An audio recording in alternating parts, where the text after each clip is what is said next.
Well, this is certainly not going to make me any friends based on how I named this video to begin with, but I don't care. The Bad Batch is lame. In the earlier stages of my channel, I tried reviewing every episode as it came out, and that was a mistake. Making a video hot off an episode's release doesn't allow for much critical assessment, at least properly, and the videos were probably rushed. I ended up changing my mind about any episode I initially thought was decent, and while I agree that I don't care for the show overall, I definitely needed a re-review. I gave up on the series maybe like 70% of the way through season 1, and I was shocked that they renewed it for a second. And a third. Like, who the hell wants to watch a show about these cardboard cutouts? They are the most stereotypical archetypes ever in fiction. They are literally all cliche characters. So you all remember my Clone Wars Season 7 review, right?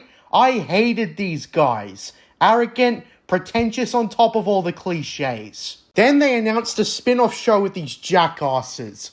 Ugh. They were really banking on the fact that they would introduce these guys and that they would be well received automatically. And that really shows you how arrogant Filoni is. Yes, I know that George Lucas and Dave Filoni officially held hands and made these characters before the Clone Wars was cancelled, but that doesn't matter. They still seemed like an afterthought, much like Ahsoka. And many people I hear try to say that, well, Georgie Boy helped make Ahsoka too. But just like how Dave Filoni claims that he showed George what expanded universe Mandalorians were like, and George apparently decided to change that, which Dave Filoni caring about anything expanded universe is incredibly out of character for him. So I see the Bad Batch as more of a Filoni thing. I mean, that's definitely more his forte, to make cliche cardboard cutouts and make a show on that. Come on, this is the Rebels formula all over again. And since he's doing it again, the characters take an extra downgrade along with it. Like, at least the characters in Rebels didn't feel completely cliche, but now we've got a cast that is completely cliche. I can't believe it, but Filoni keeps reaching new lows. Now, when it comes to the main characters themselves,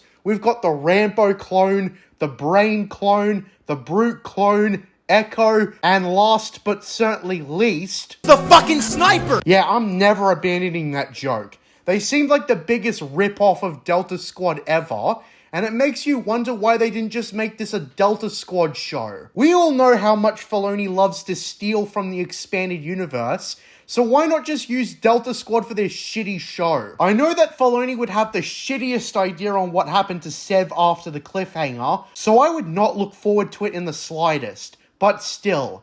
And, you know, the second best idea is to just turn the Bad Batch into a video game. Yeah, maybe they could break the curse of god-awful Filoniverse Clone Wars games by having the Bad Batch be video game characters. That unironically might have fit better, because I can imagine the characters having funny quips, and then maybe the cliche personalities might have actually benefited everything. Because since it's a video game, they'd have so much sarcastic, funny lines. I mean, just look at all the personalities in Call of Duty Zombies. All of them are exaggerated stereotypes of all the main nationalities in World War II. You get any closer, I'll have to introduce you to my mother! It adds to the idea that Dave Filoni should have just been a video game designer instead of a showrunner. Because maybe then his crap characters would become household names in the context of being in a video game. One switch could have made all the difference. But since he decided to be a showrunner, I'm gonna continue shitting on him for that. This crap ran for like 3 seasons, and they released episodes at a rapid rate. Like, they knew that people didn't want to wait for 1 week for one episode, and they'd rather have this shit be over. So sit down, shut up, and listen to me as I do my critical reassessment of the Bad Batch. Starting with episode 1. I recommend checking out my Clone Wars Season 7 review for my initial impressions of the team, but without further ado, let's rip in. I actually forgot that episode 1 of the whole series was over an hour long. I thought it was 40 minutes, but no, it's almost like a television movie. And when I say that, I mean like a really low quality television movie. So the pilot starts off like a Clone Wars episode. in one of Tom Kane's final roles before his stroke that forced him into retirement. I'm not happy that this, and Lego Star Wars The Skywalker Saga, is what he went out with, but that wasn't the actor's choice, I suppose. I mean, he's been voicing characters for Star Wars since the 2000s, so he just kept doing what was asked of him. Anyways, as you might expect, after 3 years of the Separatists losing battle after battle after battle without a single victory, it's finally wrap-up time. It's the Filoniverse version of Revenge of the Sith, where the Separatists are nearly defeated. It's kinda cool how they animated brief sequences from Episode 3, and they actually put in the effort to give Grievous a redesign. At least the animation's good, or as good as the writers will allow it, but that's pretty much the only compliment you'll hear for a long while. Just like any Clone Wars episode, we're dropped into a conflict that does not tie into anything. As stated before, they mapped out the war poorly. This battle takes place on a world named Collar. Never heard of it. But basically, this is where Master Billabitch, watered down from the expanded universe, and Kanan and Jarrus, previously Caleb Doom, show up. Yeah, just like Rebels, this show is going to be infamous for cameos and guest appearances. Apparently the Separatists have the Republic on the defensive, and Caleb shows up with the much needed reinforcements. Except apparently, there's only 5 of them. That being Clone Force 99. They got Freddie Prinze Jr. to reprise his role. Except he doesn't even try to sound like a kid, so his voice is completely out of place. So as you might expect, with next to no effort, the team go to town on the droid army. The fight choreography is pretty terrible, but what did you expect? The show just started, and I'm bored already. The droids just stare or fire aimlessly, and all of them minus Crosshair get up close and personal. They take out all the droids, then Wrecker pushes the tanks off a cliff, and then when all the droids are defeated, they approach the main legion and tell Depa Billabitch and everyone else to get out of their trench and launch a counterattack. So they all get prepared for it. Then like 7 minutes in, we get the Order 66 part of the episode, and it's just awkward. Basically, we get a line from Tech that Obi-Wan Kenobi has engaged General Grievous.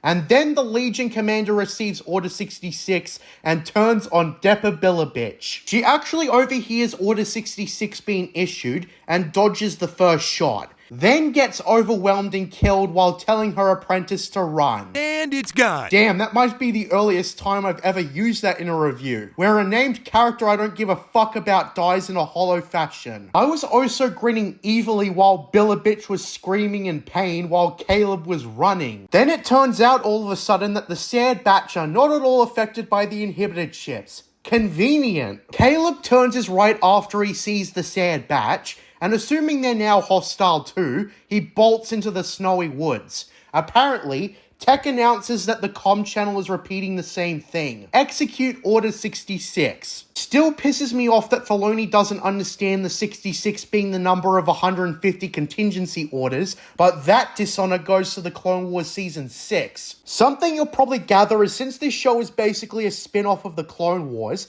it continues a lot of the nonsense that show set up, which is an automatic knock against it, but believe me, this show has its own faults. Believe you me. So anyways, the clueless Sad Batch have no idea what Order 66 is, which again pisses me off, but not directly the fault of this show because TCW already retconned it all. The team split up with Tech and Echo asking the captain what's going on, while Hunter and Crosshair go find Caleb. And Wrecker gets to stand there and do nothing. So anyways, they hike for Caleb in the forest, and that's where we see Crosshair understands what Order 66 is, and tries to shoot Caleb when the pair spot him in the trees, causing him to flee. Again, the voice is too old sounding. The whole thing is set up where normal clone troopers chase after Caleb after running past Wrecker. Then after imitating the Terminator, Crosshair spots and snipes Caleb again, to which Caleb proceeds to deflect the blaster bolts and slice his weapon up close, ending it all with a kick attack, instead of actually slashing him dead. Jesus, I'm not even trying to assess the choreography that closely, and I noticed that still. He wastes an opportunity to kill Crosshair, and despite not killing him, he turns his back away from him to face Hunter, and Hunter, because he's such a nice guy, tries to reason with him or something. Caleb runs away, and we proceed to get that scene where Hunter tries offering a hand to Caleb, but he decides to run further away when regular clones swarm in. Now, on top of this Order 66 sequence being abrupt, rushed, and pathetic, it's also a direct retcon. As many of you may know, this pilot directly retcons Kanan the Last Padawan, the comic that previously told Kanan's survival story, and depicted specific things like his master's death, and while clones had a lot to do with it, it wasn't the same. The main thing to note is that the Sad Batch did not appear or were even alluded to, sort of like a certain someone. So with that being said, Filoni is a selfish writer who can't collaborate with others. He retconned the comic because he didn't feel like abiding by it. The end. So then Crosshair comes in, and Hunter lies that he stunned Caleb and he fell to his death. So then we cut to the Sad Batch shuttle returning to Kamino. The group basically have more casual banter, except for Hunter and Snipey. Yes, that's what I'm calling him, shut up. Snipey has suspicions that he didn't actually kill the Padawan, and Hunter deflects that. So after giving out a clearance code, they proceed to dock. And it's here where they find out the war is over. General Grievous is dead, and the Separatist leadership wiped out. We also get some nameless Jedi's corpse carried on a stretcher. So they all head back to their barracks, passing by some more mindless clones. Upon entering the barracks, they get all cozy, until Snipey flat out states that Hunter let the Jedi get away. Hunter states that he doesn't think executing their commanders is a reasonable objective, and Snipey responds with that whole following orders crap. Believe me, that's the deepest this shit ever gets. So anyways, Tech says that their mutations probably fucked with any of the programming the Kaminoans did, ensuring that they still had free will. Minus, of course, Snipey, who clearly exhibits the whole Order 66 mentality. They also throw in a line where Echo in particular's mind was damaged on Skako Minor, which probably cancelled out the Order too. Now, I don't buy any of this, and this just seemed like a fragile excuse to have a show like this, especially with a later episode. Then finally, the group get the announcement to attend a universal meeting, which is basically just the Emperor's speech through a hologram, with everyone but the Sad Batch cheering. Anyways, with that being said, Hunter recognizes a girl standing beside one of the Kaminoans, who quickly disappears when he glances away for a second. Anyways, in the next scene, they talk about the transition from Republic to Empire. And then we get our proper introduction to this icon of fan-made child pornography. This is Omega, voiced by an actual New Zealander. And it makes it even more awkward hearing D. Bradley Baker getting the accent wrong. Anyways, Omega's supposed to be the sweet, naive girl, who some sick fucks looked at and decided to draw sexualized images of her in a swimsuit. Those kinds of people I like to refer to as speedo pedos. This is not something I blame on the showrunners, rather the depravity of Rule 34 artists. But on the real, this was the point I knew this show would suck hard. Something I greatly dislike about phony Filoni is how childish he makes his shows. His shows are often incredibly immature, and something that you can't take seriously or even engage with. I think this is especially a problem with the Sad Batch, because this is a blatant ripoff of Republic Commando and Delta Squad.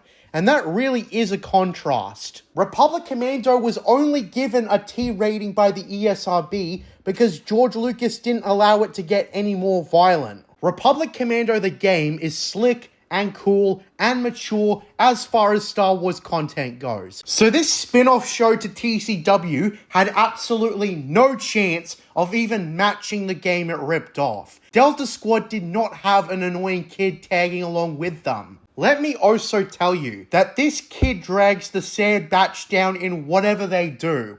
Whereas Delta Squad were going behind enemy lines, busting droids, freeing Wookiees, punishing slavers. Meanwhile, the Sad Batch have to take this kid into consideration with everything they do. There's a reason why this shit is also called the Dad Batch, and I think it's completely unnecessary. It's also the running theme of Filoni thinking it's okay for children to do dangerous things. So uncivilized. this show becomes insufferable to watch. A common defense I hear for these cliche cop-outs is that they mature and become grounded once Omega is thrown into the mixer. But I don't think Omega was a good substitute for them to learn from. Why is it Filoni can never get the premise nailed down? Omega, as it's revealed, is also a character that makes no sense. With that being said, one of the Kaminoans calls Omega away as her medical assistant. Then for another guest appearance, Tarkin of all characters shows up to Kamino. Why Tarkin? I can't say, because I thought he was supposed to be an admiral or something. But then again, I don't know why an admiral suddenly became a lawyer, or whatever the fuck he was supposed to be in season 5 of TCW. It's clear that this could have just been an insert for what could have been anyone. Anyways, Tarkin has been sent by the new Emperor to discuss the future of the clones.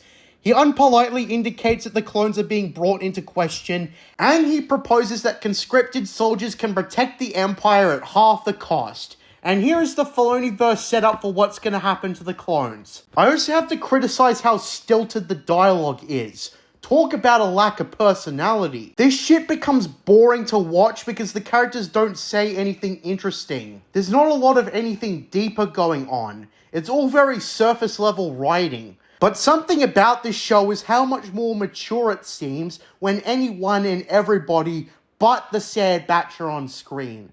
It's really weird. It's almost the same thing one might say about the Battlefront 2 EA campaign. How Iden Versio sucked as a character, and the only reasons to play it are when you're playing as anybody but Iden. I think first impressions mean a lot. And the Sad Batch did not win me over in their Clone Wars Season 7 debut. Speaking of the group, they proceed to have lunch in a cafeteria, with all these identical clones that tell me they just completely copy-pasted the models, which kind of tells me even with a prominent budget, they still cut corners at times. Unironically, aside from that, if I had to guess, it's just to make the clones faceless again, which would go against what the Clone Wars tried to set up. That clones have feelings and hopes and dreams and whatnot. Come to think of it, the Clone Wars really did destroy everything it was working towards with the introduction of inhibitor chips. Because now that clones are mindless, any progress building them up as characteristically different or unique is rendered a waste. This is why I prefer the much more clever and nuanced old way clones were depicted, because it made for better stories and made sense in universe. So Omega goes to sit next to them while they're eating. They all just give her an awkward stare, to which Omega reintroduces herself. And I really hate Omega's voice. For the life of me, I just cringe out whenever I hear it. I don't know what it is about it. So then some of the standard clones walk up to the Sad Batch and insult them for suddenly having a new member. Why are they being douches all of a sudden? It's very inhibitor chip-like, where it appears that they're put under a magic spell or whatever. This is also where I got the name for the Sad Batch, as that's what they call the group.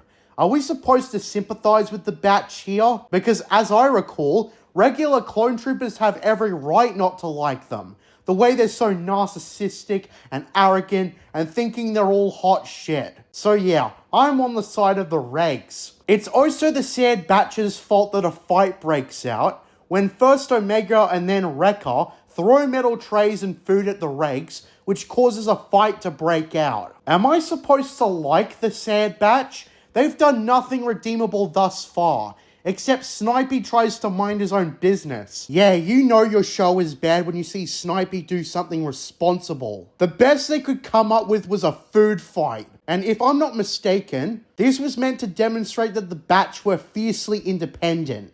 Anyways, as this fight is happening, Echo in particular gets whacked over the top of the head with a metal tray and wakes up elsewhere with Omega at his side. That AZ droid from Season 6, with the overly long designation, then tells him and the rest of the Batch when they come to visit that they're all genetically defective clones. That's where Echo states that he saw that Tarkin's the one evaluating all the clones. Something I really hate is how Omega just enters this show out of nowhere and flat out forces herself to be a part of the Batch's antics even when they tell her no. It almost reminds me of Buddy Pine in The Incredibles. Yeah, I seem to be making comparisons to The Incredibles every other review, it seems. Imagine Buddy Pine trying to be Mr. Incredible's sidekick, except it's not charming, clever, funny, or vital to the story in the slightest. Omega almost feels like a 5-year-old who is teleported into the Star Wars universe and naively wants to be part of the good guys gang. And they have to keep telling this kid no,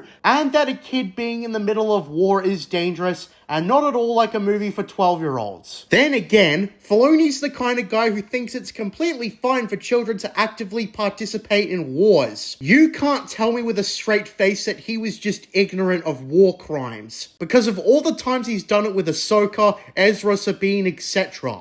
Ugh. Anyways, some shock troopers tell the batch to go gear up for an evaluation in a combat simulation, happening in a few minutes.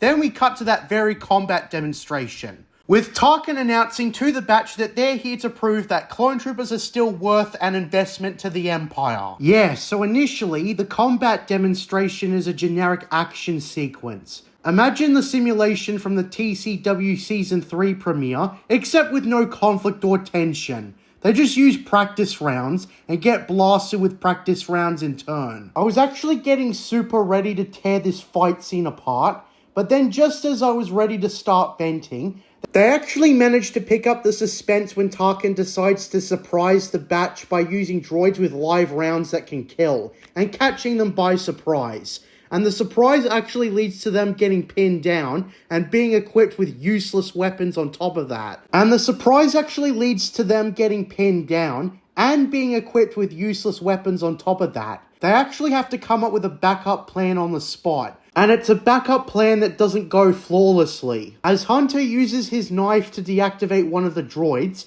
and Wrecker trying to pin one down, all before Tech comes in to reprogram it, and that's where they use the reprogrammed droid to fire the live rounds onto the others. And as I said, this solution doesn't last forever, as it gets gunned down, and they have to come up with a new strategy. That's where Snipey tells Wrecker to throw a knife over to him, and he does a handy precision shot with the knife being thrown to deactivate the final droid. And it's worth noting in all this that they don't come out unscathed, with Wrecker getting shot along with Tech down for the count, but alive. It's actually compelling to watch, and didn't just make me pause the scene every 5 seconds to point out something they did wrong. So credit where credit's due. They actually made a solid action sequence. In every other fight scene with the batch, they all annihilated the droids on super easy mode. It was stale and boring to watch. And the barf-inducing chemistry between the batch and their allies, if you could call it chemistry, was terrible. Tarkin afterwards questions the Kaminoans on the sad batch, making the complaint that they're too independent and prone to questioning orders. We get drip-fed some information about how they've got 5 experimental clone units. And I guess the perceptive viewer might have noticed that Echo cannot be the 5th, since he started off as a regular clone trooper. Guess who the 5th is gonna be? Yeah, well, despite how little sense it makes, you know who the 5th is gonna be. Anyways, the batch minus Snipey are furious that they switched to live rounds, all before Tarkin comes in with a mission for all of them. There are some insurgents on the world of Onderon, and they're causing problems for the Empire on the system. Wipe them out, and they'll have proven their loyalty. With that being said, they all go to prep for their mission, with Omega in particular speaking to Hunter before he leaves with the others that she wants to go, but of course Hunter tells her no. In case you're gonna praise Hunter for not letting a kid into their business, believe you me that it's gonna get subverted later down the line, and it's not even that much later. Anyways, the group goes straight to Onderon. And I must say once again that they're terrible at galactic geography. Kamino as a world is far out in wild space, while Onderon is in the inner rim. And this is official Disney canon information. I just checked both Wikipedia pages. So presumably it would take a while to get from Kamino to Onderon and back. Naturally. Well, somebody didn't think so, and I'll demonstrate why later. So upon arriving to Onderon, far out of the city of Izes, the batch scout out for the insurgents, and upon spotting them, expecting a bunch of battle droids, they instead see a group of people, including children. Hunter calls off Snipey from opening fire, and instead the insurgents surround them. I find it convenient that they give a Clone Commando squad the chance to surrender instead of gunning them down immediately. It's just a demonstration of blatant plot armor, if anything. Now, when they're all disarmed, they're brought before the leader of the insurgents, who happens to be Saw Gerrera. The three of us this morning. I'm the only one this evening, but I must go on. The frontiers are my prison. Oh, the wind is blowing through the graves. The wind is blowing. Freedom soon will come. Then will come from the shadows. And the Batch recognize who he is, how Captain Rex and Anakin Skywalker trained him to become a rebel. Saw basically tells them that they're just the group who don't want to obey the Emperor. He basically gives them all a speech about making their own choices, blah blah blah blah blah. We've heard this all before.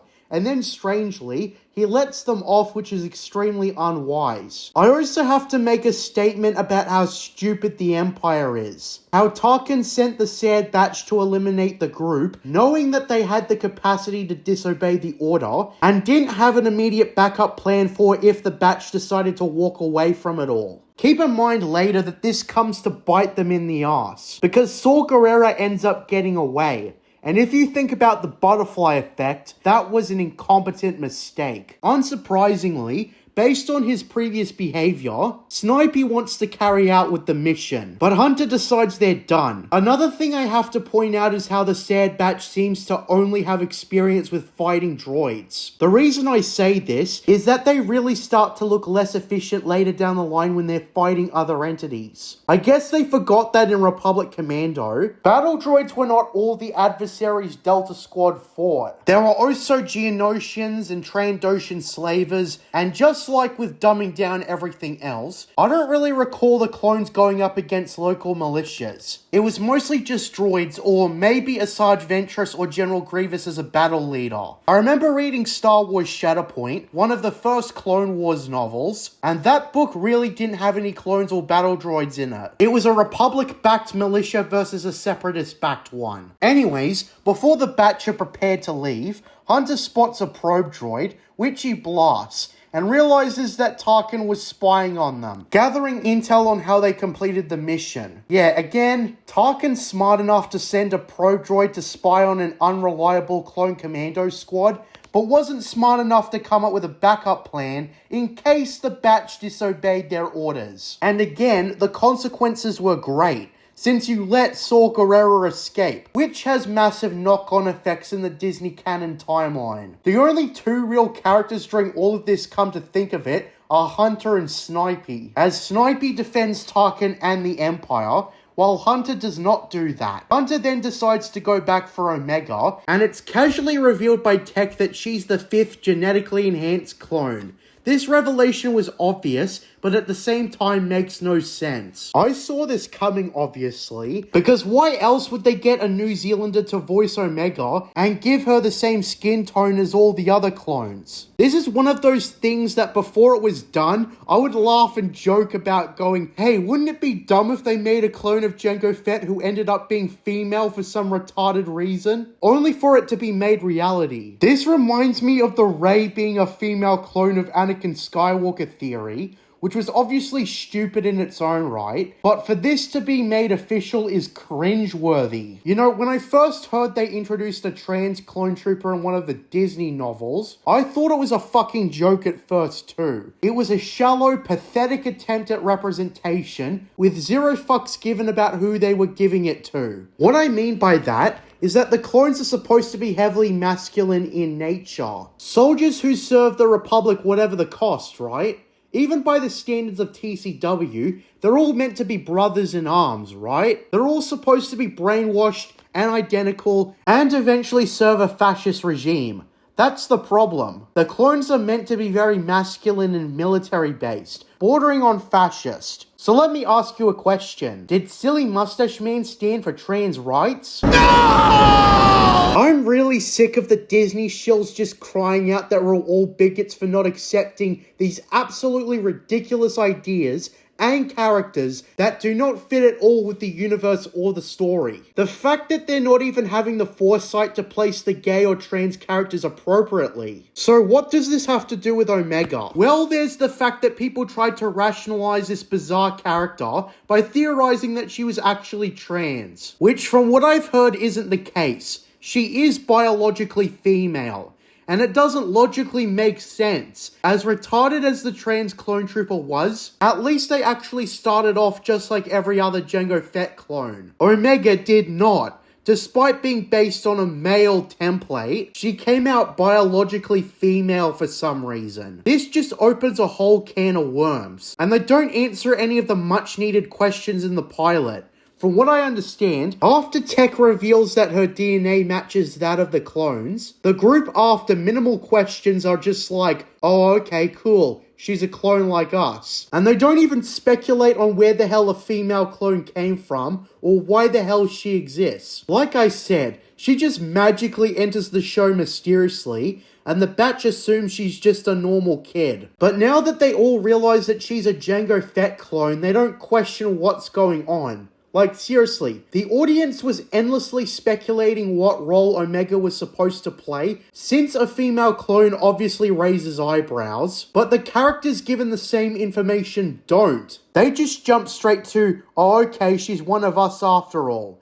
Let's go get her. I feel like there's this missed opportunity to ask questions or something to get the audience engaged. And while it's expanded upon later, it sure as shit doesn't make this show interesting. Maybe Omega as a character would be easier to digest and swallow if they openly acknowledge the anomaly that she is. And maybe implied that she isn't actually a Jango Fett clone, or something. Anything. Try and ground this within the reality of the Star Wars universe. Like, Omega is clearly just there for a younger audience and maybe to appeal to girls who want a character they can follow out of a group of toxic masculine men that the clones are supposed to be. One last thing before we move on. Delta Squad did not have an annoying kid tagging along with them because they're hip and cool. And they completely ruin presenting the Sad Batch as anywhere near the same level by throwing a kid appeal character into the mix. If anything, I think that this much pandering to children is going to make them lose interest, because it's like they're being talked down to.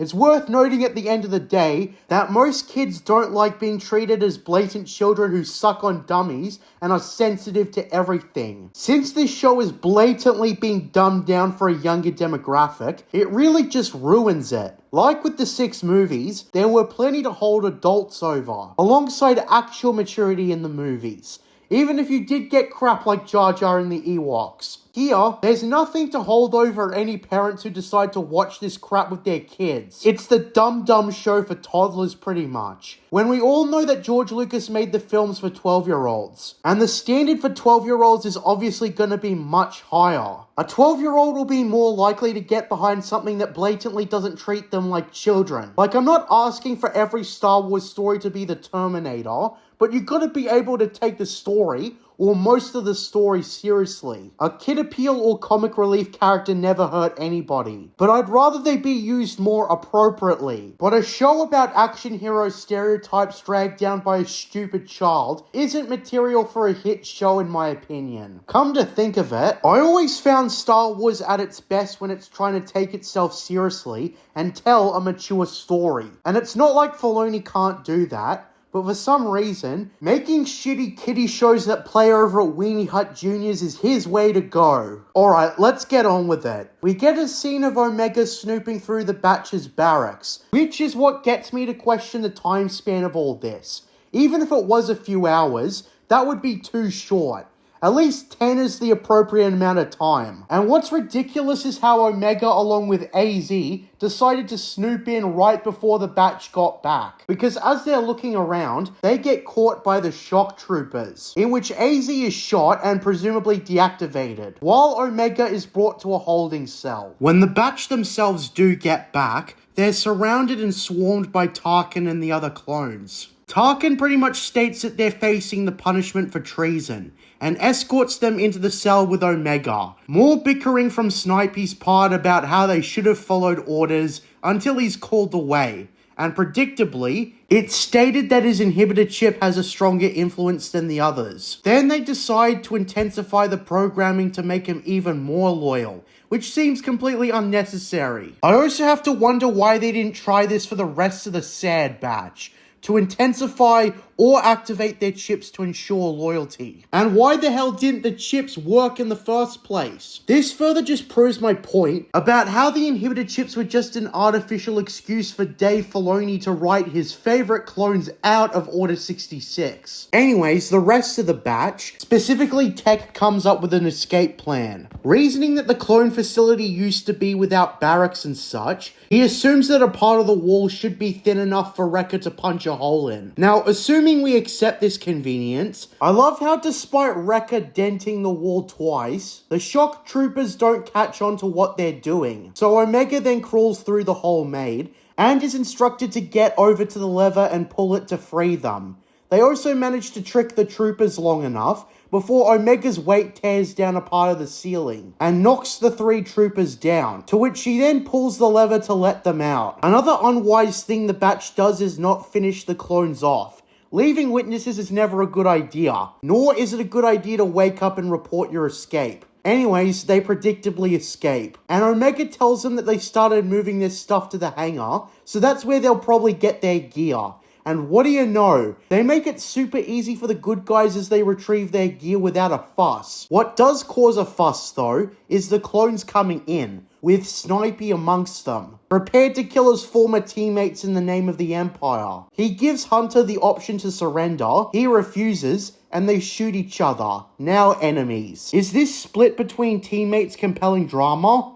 Of course not. They spoiled Snipey's betrayal on a goddamn action figure, so they must have known that this was obvious. On top of that, it's hollow. We've had a 4-hour Clone Wars arc, plus this pilot, which is around an hour long, to get attached to these guys. And I really do not care. I also gotta say that I'm actually more on Snipey's side than the rest of the batch. The way this show is deliberately set up to have most of the batch question the rise of the Empire right off the bat is very on the nose. Not to mention that they retconned a comic in order to do it. They realize that the Empire is bad news right off the bat, instead of a gradual process. I still don't understand why their inhibitor chips don't work, because that seems like a massive oversight, with the lazy explanation of genetic tampering not cutting it. They always make it confusing with Snipey having a partial influence by the chips. And here, I wish I was watching something better with inhibitor chips like Spider-Man 2, and not this convoluted rubbish. So anyways, after the batch surprisingly escape, and they make Snipey's accuracy a joke, when his ex-teammates dodge his shots,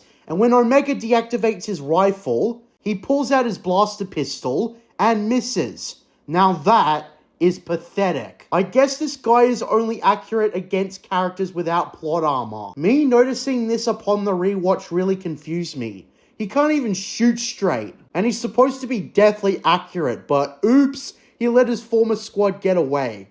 Ugh. So with that being said, they close the episode with Wrecker getting his plushie back, which is so corny, and then they talk about how they know some people, to which they push in very specific coordinates, which analysis figured out after some researchers sell you Kami, and that's the pilot. So yeah, not a very strong start, and as you'll soon see, the Bad Batch will be nothing but bad filler episodes meant to waste your time. Now you guys know I hate filler, but here, I'm extra mad. Because the thing is since they presumably could make this show as long as they wanted, Filoni forced himself to have a certain number of episodes, even if he didn't have enough organic plot to fill it, leading to another Rebel scenario, more waste of time episodes. And I meant it when I said that Omega really drags the show down, because she becomes this annoying and unnecessary factor the batch have to deal with, especially in the early episodes. Also, when it comes to the end credits, they had no chance of topping this. Yeah, you can tell why trying to imitate Delta Squad and doing it poorly was a mistake. Anyways, on to episode 2, Cut and Run. And this is the episode where things get stupid if they haven't already. And this is the second fucking episode. Nearing Selukami, Echo tells Hunter about how the curious Omega, after inspecting the ship for so long, eventually got tired and went to sleep. Jeez. Then they land, and Omega, clearly having been nowhere outside Kamino before touching the ground, grabs some of the dirt, and is so mesmerized by the substance. Omega has been taught no social skills yet. And this kind of negligence for what is essentially nicknamed the Dad Batch comes to bite them in the ass. After navigating through a crop field, they come across another cameo from the Clone Wars. A cameo which makes no sense and creates one giant plot hole. But the thing is, they wanted to reintroduce them, so fuck logic. That cameo is Cut Lawquane and his family. Yeah. The Sad Batch know Cut Lawquane despite being a clone deserter. It's not explained how they know him, when they met him, and why they didn't report him for desertion, since that's probably something Snipey would do. Lawquane even asks where Snipey is, and then he mentions that apparently Captain Rex already passed by yesterday, and told him about Order 66 and the chips. I guess to the show's credit, it's implied that Rex spoke about Order 66 without actually giving it out by name. Because I guess since Cut Lawquane obviously didn't get his removed, he was still capable of issuing the order. This pretty much says that right after parting ways with Ahsoka, he went straight to Cut Lawquane's place. Anyways, at the mention of the chip, Omega elaborates on what they are. And Hunter asks Tech why he didn't mention the chips. And his response is basically the last time he didn't explain something. I thought it was obvious. I suspect that this misunderstanding is going to screw the batch over later down the line. So when Lawquane's adopted kids come in, they see Wrecker almost like an uncle, which implies more than one trip to Selukami.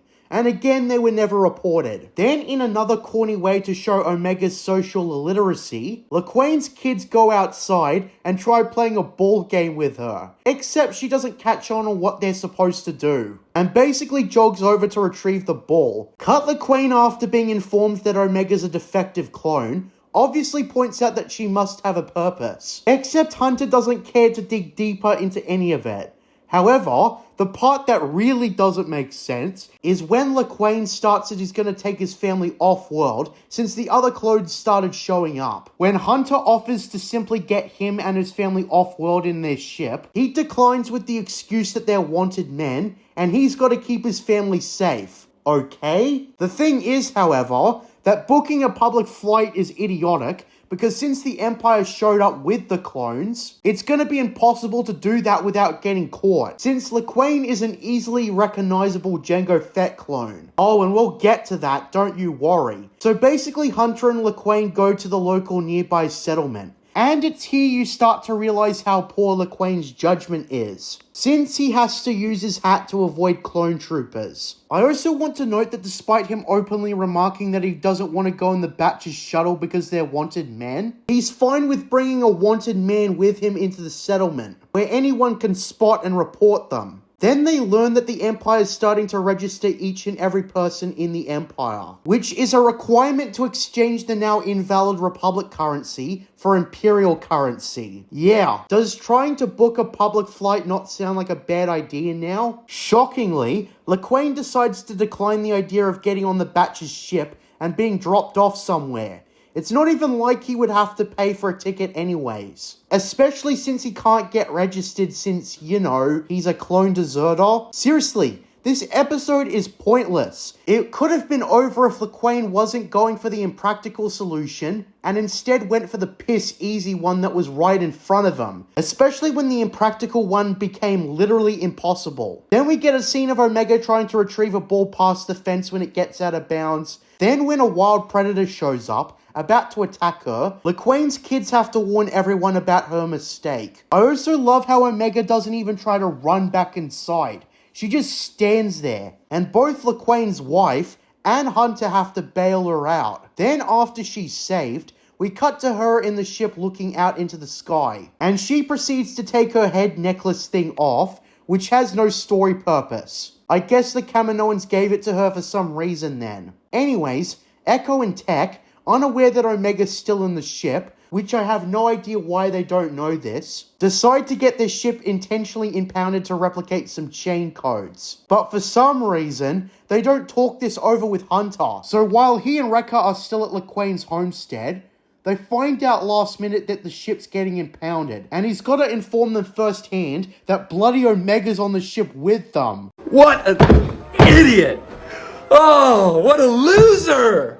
So much for being the brains of the team. Was there seriously that much of a rush to get those chain codes or something? This is also the show's convenient excuse to not have Hunter tell Omega until the last minute that he's going to send her off with the family. Because I guess I should have mentioned that the scene before this is when Hunter asks LaQuane and his wife about it.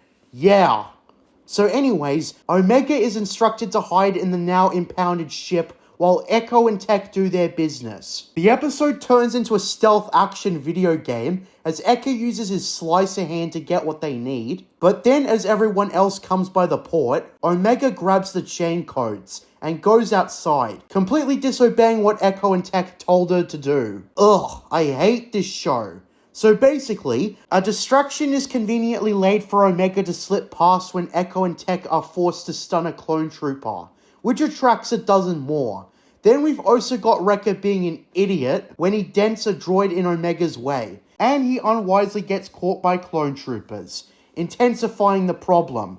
Anyways, Omega gets to the others in time, and she assumes that Tech accidentally made 5 of them, and that's where Hunter has to break her the bad news she doesn't want to hear, that for her own safety, she has to go with Cut LaQuane and his family. Oh, boo-hoo. I also hated how the show has the goal to start playing crybaby sad music. Oh, fuck you. This is bloody episode 2.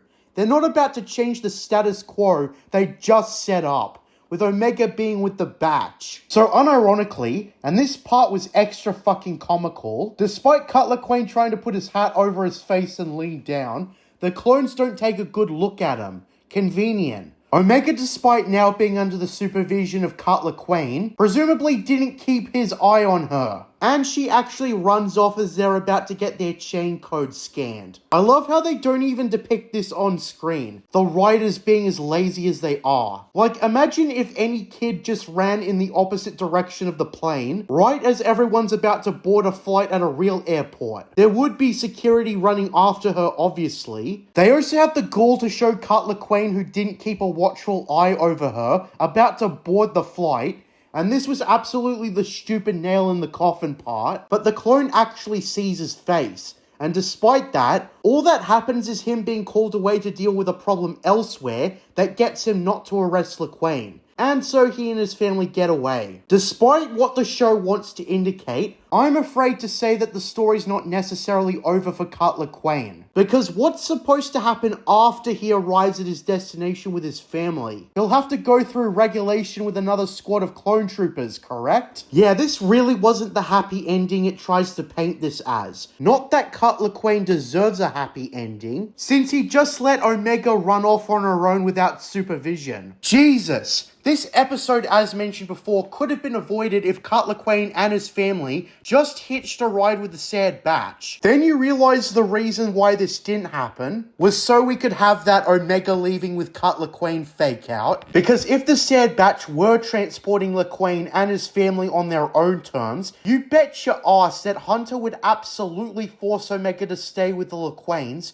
before the Batch left. They opted for the contrived, impractical solution rather than the piss-easy solution staring them right in the face. So yeah, Omega ends up leaving with the Batch, with it being too late to pawn her off with Cut LaQuane. But then in the wrapping up stage of the episode, Hunter doesn't even scold Omega for what she did running off. And he even states that if she wants to stay, then she'll stay. Which is not the mentality I would have in this situation. Okay, so first I would yell at Omega, maybe even letting out an F-bomb even though she's a fucking child to fucking drive home the fucking point. Then I pawn her off to the next trustable family or potential guardian I can find. The end. I would absolutely not let her stay with my team of ex-commandos. No way in hell. And I just lost any respect I had for Hunter. He's gonna let a child do crap with the Sad Batch. At best, she would see absolutely none of the action. Someone must have supervision over her at all times, and maybe the batch take turns. But let me assure you, it's gonna get real stupid real fast. Let's talk about the next episode. A blatant filler episode. Even though this was a waste of time anyways. This episode is about a crash landing that halts the story in its place, and just delays it with a pointless side quest. I hate it. I guess on the upside, while the crash landing is a waste of time, half the episode also focuses on what Snipey's doing. And this is the stuff that somewhat matters. After being seen on a hologram previously, this is our introduction to Admiral Rampart. This guy is basically an Imperial yes man who assists Tarkin and everyone on setting up the Empire. This is where they proceed to state that they're conscripting non-clones and assigning them 2 clones to train under. So yeah, Snipey's going to be the leader of a new squad, made up of himself and a bunch of non-clones. The group basically talk about how they accept the new Empire because it's a step up from the Republic. Tarkin decides to send Snipey back to Onderon along with his new team to wipe out the insurgents. The most vocal dude in the new team starts insulting Snipey on their way to Onderon because the clones are obviously being phased out, and the Empire will rely on conscripts like him and everyone else on board. When they get to Onderon and the camp, which surprisingly, everyone there hasn't bolted from the planet by now, Snipey's team find out that they're too late to execute Saw Gerrera. He escaped. This is what I was talking about earlier. And now that's gonna bite the Empire in the arse later. But with everyone still here, Snipey executes the one he questioned about Gerrera on the spot. And it's gone. And then orders for everyone else, aka the civilians, to be executed. The dude from earlier openly questions this, and states they should bring the civilians in for questioning. So Snipey chants his good soldiers follow orders quote, and guns down his disobedient squad mate. And it's gone. Then he tells everyone as the squad leader to finish the mission, and the group complies, executing the civilians on the spot. Okay, so right off the bat, this part basically states that conscripted soldiers are also capable of disobeying immoral orders. Now, I think a more clever writer would use that to demonstrate that it's not over for the clones just yet, as they need to iron out conscripted soldiers, and I thought this is what they were going to do, but actually, upon Snipey and his team returning, Tarkin and Rampart, completely unaware of what happened, confirming they didn't send a probe droid for some reason, don't even ask what happened to the one who didn't return. Snipey confirms they wiped out the camp, but Saw Gerrera got away. Tarkin and Rampart then start talking about how, for now, the clones will serve their purpose, but Rampart's idea is good, and he should proceed with his project. Yeah, I beg to differ, given what happened with the man down. But that's them not utilizing something they could have used for the story, but instead decided to shrug it off like it's nothing. A normal conscripted soldier defied the Empire's orders. Shouldn't that be something of concern for Rampart and Tarkin, since the conscript solution is clearly not foolproof? I naturally expected them to plagiarize the expanded universe and do their own watered down version of the Clone Rebellion. I mean, it's obviously the next natural step to go, because in the expanded universe, as the 501st narrator explains, Jango Fett clones weren't necessarily completely phased out until the Clone Rebellion happened, and forced the Empire to conscript soldiers as well as use different cloning templates. When I watched this show, I expected all the bells and whistles, like forcing the Kaminoans to sell their products for criminally low prices, and them getting fed up and rebelling with their own clone army. Then the rebellion is quelled, and maybe the Empire genocides most of the Kaminoans and enslave the rest, forcing them to keep making clones for free or something. I don't know. Anyways, this episode, as stated, is mostly filler. On the actual batch side of things, they just struggle to repair their ship because of the hostile wildlife, and I'm not going to waste my time or yours talking about it extensively. It adds literally nothing. So let's get on with the next episode and see if it's any better. In episode 4, after having our time wasted, we get the batch discussing how they're nearly low on fuel and completely out of rations. So the nearest stop is Pantora, and I'm going to stop bothering to check and see if Dave Filoni's galactic geography skills are there. Let's just get on with it. They also address the fact that their ship is wanted, but to get around that, Tech easily says that he can scramble the signature. So of course, there are no consequences ever. So basically they try to bribe some Celestin dock worker to overlook scanning their ship. And immediately afterwards, he snitches them out to who is clearly Fennec Shand. Because since she was in The Mandalorian and the bait of Bobby Fett, she also gets a cameo here. I also really hate how generic this episode's conflict is. Getting some fuel and food. Gee, how interesting, right? I remember when they did this in Star Wars Rebels too. It was boring there, and it's certainly boring here. Anyways, Hunter and Echo bring Omega along, and they try selling their shit to some merchant. And him mistakenly thinking Echo is a droid, offers to buy him for 2,000 credits. And so they decide to rip the businessman off by selling him Echo disguised as a droid to make the money they need. I fail to buy that given the resources of the Sad Batch, that they can't just do mercenary work or something to make the money they need. Oh wait, that's for a later episode. My apologies. Point is, they're not very honorable with how they go about things. Outright scamming a merchant with the sale of a fake droid, aka Echo. I also love how the merchant doesn't even know what the droid does, but he's happy to buy it on the spot. So Hunter negotiates the price to 3,000, which is extra egregious, and they easily make the money. Now, to demonstrate how weak this conflict is, this episode becomes a stranger danger story for Omega, as she of course wanders off, which after what happened 2 episodes ago, she should have learned from that. She doesn't come across any of the pedophiles who made the undesirable fan art of her, fortunately, but you know who she does come across? Fennec Shand. After wandering off and getting lost, Fennec Shand bluffs that she can help her find her friends, and so Omega blindly follows her. Anyways, Fennec teaches Omega lessons like how it's okay to steal, which makes me cringe more than anything watching it. Okay, so point is, Omega runs after Hunter and confronts Fennec, and she ends up running into the sewers, only to be found by Wrecker. Then Fennec catches up the second afterwards, and she easily takes Wrecker down in the most comical fashion, and continues pursuing Omega. Despite the fact that she was in the sewers a second ago, she finds herself at the top of a tower. Okay, so to make a long story short, Hunter and Fennec fight over Omega, although unsurprisingly, after a low-tension chase sequence, Hunter gets Omega and they both bolt from the area.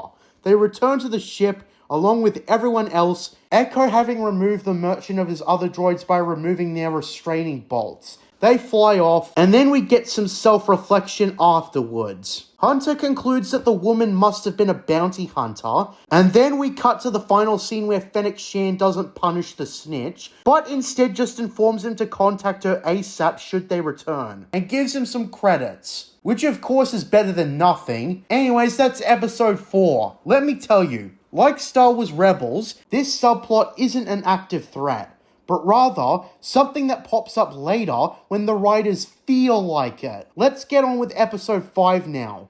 Unsurprisingly, this shit was another filler episode, this time surrounding a video game side quest. The episode starts with Omega getting a wrist comm, along with a reminder not to wander off again. This time, they're going to see a contact of the Jedi who lives on Ord Mantell, identified with the name Sid. You know, whenever I hear that name, I just think of the kid from the first Toy Story film. He was very memorable after all. Point is, they go into some random rundown club or something, and they assume that Sid's a dude, until Omega manages to be the one to figure out that Sid is in actuality a Trandoshan female. On top of the fact that she doesn't sound very lizardy, which seems to be a problem with Disney Star Wars, because aliens sound too human all of the time. But that minor criticism aside, the Batch are told by Sid that since the Jedi were wiped out, her services have declined drastically, but she's happy to give the Batch the intel they need on the bounty hunter from the last episode,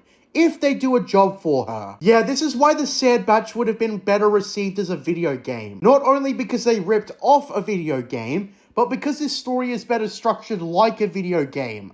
in the grand scheme of things, this part might have been a good way to test the player's skill in a level, and might not have been seen as a waste of time if it were in a game. Anyways, let's talk about the mission. According to Sid, a kid named Muchi was taken by Zygerian slavers on the other side of the planet, and if they free the kid, they'll get their intel. Oblivious as always, Omega asks what a slave trader is, because this kid doesn't know anything, and upon landing, the batch scout out the area, minus Omega, who is instructed to stay in the ship. For some reason, the team are extremely bad when going up against the slavers, and are easily surprised by some flying dragon thing that swarms them and knocks them all out. And so it's up to Omega to save the day. She narrowly avoids being spotted by the slavers who search the ship, and she sneaks out. Now there's no way a kid on her own would be able to solve this problem, but she somehow does, as she lands on top of a cage holding a Rancor, and lets the thing out. Which, spoiler alert, this Rancor turns out to be Muchi, an adolescent Rancor. And just as stupidly, the batch didn't ask what Muchi looks like either. It's that trope of giving someone minimal information on a job, but coming out on top despite being misled. To make a long story short, they defeat the slavers, and Omega gets a new weapon, a Zygerian crossbow, which is very video gamey, because it might as well be a special item the player collects in an RPG. Yeah, so a pathetic display of the sad batch later, Rekka manages to tire out the Rancor or something, and then Omega rides it to the other side of Ord Mantell. Yeah, that's right, lazy riding aside, we see that Sid was meant to get this Rancor for Bib Fortuna, under orders from Jabba the Hutt. As such, I have to assume whether Muchi is supposed to be the Rancor from Return of the Jedi, but who the hell knows? Anyways, after the job's done, Sid does identify Fennec Shand, but doesn't exactly go through with the promise of figuring out who hired her. We'll just have to wait till the next episode. What a way to pad out the plot. With the exception of the pilot, I criticized every episode for being a complete waste of time in some way. That's a 4-way streak of filler. Well, shock and horror, the episode after that is yet more filler. After a scene of Omega practicing and failing to use the crossbow she picked up, which, quick question, why the hell not practice with a more efficient weapon like a blaster? This obligation to practice with a crossbow just feels like a gimmick for a goddamn action figure, just to make this kid stand out from the batch. And what do you know? This is the main prop featured in the Black Series action figure. Anyways, Sid's got another mission for them, aka another waste of time filler side quest. This time to the world of Corellia, where there's a head of a separatist tactical droid about to be scrapped with useful intel. Retrieve it and they'll be well paid, which is even more of a side quest than before. The batch of course accept the mission and head straight for the world. Conveniently, they make it just in time to discover that there's only one tactical droid head left. Except they're not the only ones who are after it. As fate would have it, the most insufferable Star Wars duo are after the droid head too. You know them as the Martez sisters. The very group that made for one of the worst arcs in the Clone Wars ever. Hated amongst even fans of the show. And right after watching them for a mere 5 minutes with Ahsoka, I was out screaming, When will this nightmare end? without a clear end in sight. It was a boring drag that in a season with only 12 fucking episodes, the lowest out of any season of the Clone Wars, it was a pointless waste of time. What a surprise that this episode ends up being one of the worst so far. Basically, this entire episode is filled with antics of the Batch and the Martez sisters, initially rivals trying to get the droid head for themselves, then turning into reluctant allies who help each other escape.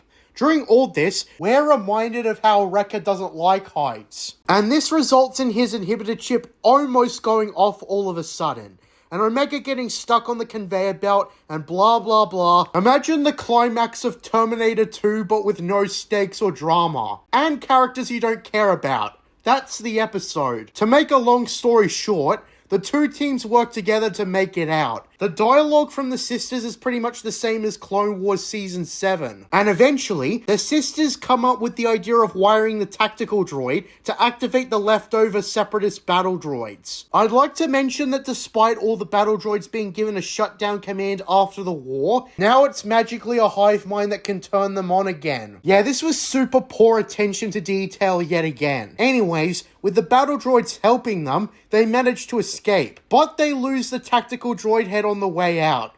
They escape on the Silver Angel, or whatever the ship's called, and then they argue about what they were retrieving the tactical droid for. I also found it comical that right after escaping, the Martez sisters dock the batch back at their ship, which was right outside the facility they just infiltrated. So why the hell hasn't it been impounded? You know what? It doesn't matter. Basically, there's a little hook at the end that has the sisters speak to an unnamed contact and tell them about the sad batch. I at first thought it might be Saw Gerrera, but oh, how naive I was. It's gonna be another stupid cameo from the Clone Wars. Point is, this episode was pretty bad, and now we've got 5 filler episodes in a row. Let's see if episode 7 can break it.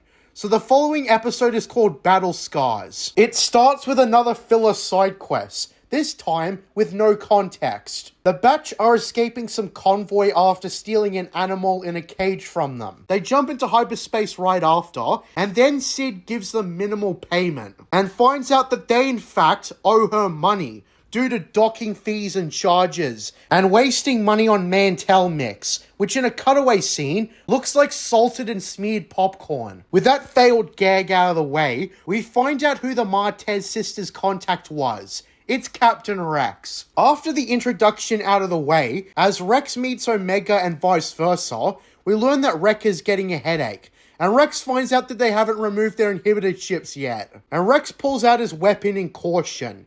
He tells them that they're all ticking time bombs, and they gotta get them removed. So basically, Rex comes up with a plan to go to the scrapyard world of Braca, which I can guarantee was only featured because of Fallen Order's release. So presumably Cal Kestis is somewhere while the batch are going about their business. So basically they've got to avoid the Scrappers Guild while they board a crashed Republic cruiser, the same type where Rex got his chip removed. And we see the group climb all around.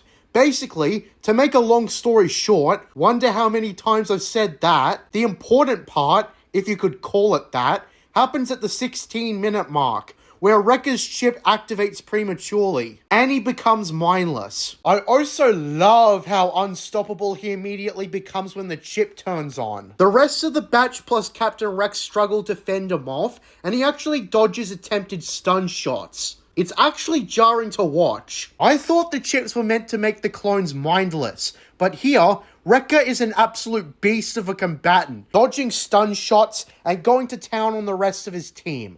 It's ridiculous to watch and kills any believability. He's actually a better soldier with the chip activated, with it not activated. Let me remind you that Wrecker is the complete idiot of the group. He knocks out everyone except Omega, and she draws his attention enough to the point where Rex is able to get up and stun him with his blaster, bringing the fight to a close. So yeah, they remove his inhibitor chip, and he wakes up shortly after. They end the episode with Wrecker apologizing and trying to explain that he tried his hardest to control himself and blah blah blah blah blah. Rex exits out of the show, but conveniently straight after he leaves, the Scrappers Guild spots the batch and plans to alert the Empire.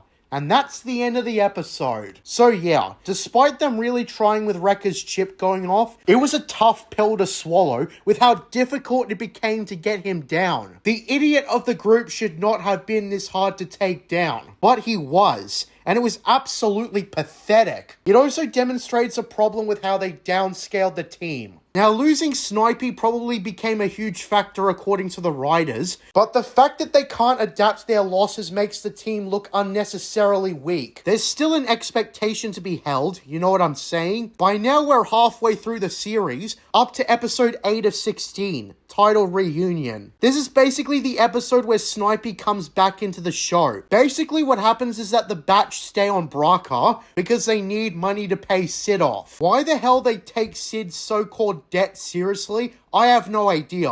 but that's the reason they screw around. And even after learning the Scrappers Guild know about their presence, they still decide to stay. They actually stay for an unnaturally long time, and it allows Snipey to be sent after the Sad Batch with orders to terminate them all. And thus he complies. So when Snipey shows up with his new team and a legion of clone troopers, they hunt down the Batch. To be honest, Snipey's sharpshooter skills are not really used much in this episode. Instead, it's his capacity to taunt them that he uses the most. Predictably, despite trying to lay them into traps like frying them with an ion engine, a lot of them escape due to a super improvised plan. And Snipey has his ass handed to him. This is exactly the Rebels' formula of having the good guys win constantly with next to no defeats. Okay, to be honest, this show's a bit better than Star Wars Rebels, but that's not saying much. To make a long story short once again, they evade Snipey and his clone legion. I should also mention how someone hired another bounty hunter to capture Omega alive, and that's where upon returning to the ship, Cad Bane of all characters makes his return. I completely found this to be cheap, how it seems that episode after episode, they just shoehorn a character from the Clone Wars for a guest appearance. Since it's only Hunter and Omega, Cad Bane quickshots him in the chest, which doesn't kill him because plot armor. He then takes Omega, and that's how they close the episode, with Hunter upon recovering telling his team that a bounty hunter took Omega. And that's how it ends. Now keep in mind that this takes place in the middle of the season. So sorry, Dave Filoni, you ain't fooling me. I guess to the show's credit, Cad Bane's reintroduction was actually pretty cool, where he flat out bitch slaps Hunter, although again, he doesn't end up killing him despite his swiftness. Wouldn't you want to ensure that he can't go after you? Yeah, I probably didn't have that much to say about this episode, but trust me, you'll be underwhelmed at worst and whelmed at best. So in episode 9, dubbed Bounty Lost, which automatically gives away the fact that this episode of Omega being captured is merely a one-off and doesn't push the story in a new direction. Omega finds herself locked in a cell in Cad Bane's ship. The only thing I liked is his droid companion being consistently funny and humorous. But there's a fatal flaw and massive oversight in the writing. You see, the droid got his leg shot off by Hunter, and Omega openly offers to help repair it if he lets her out. Initially, the droid refuses, obviously, but after minimal convincing, the droid without any caution lets her out. And she actually complies with fixing his leg. To be fair, Omega shuts him off immediately after helping him with his leg. But Jesus Christ, is this the oversight of the century or what? Filoni groupies are really going to need to come up with some twisted headcanon in order to justify this. That a droid needs minimal convincing in order to let a prisoner out. This was comically easy. So since Omega's got a head start through contrived means, she openly looks for her comm device, and this is just as Cad Bane is about to land at some random location. While his replies to his droid aren't answered, he opts to go down below to investigate. They do some crappy comedy after Omega finds her comm device and bolts with Cad Bane and his droid. To be fair, however, the voice actor for the droid is actually pretty good. Of course, Omega manages to contact the Sad Batch, if not barely through the comm, and all the Batch need to do on their end is track the signal. Except apparently the signal's too weak. Omega is given some instructions on what to do,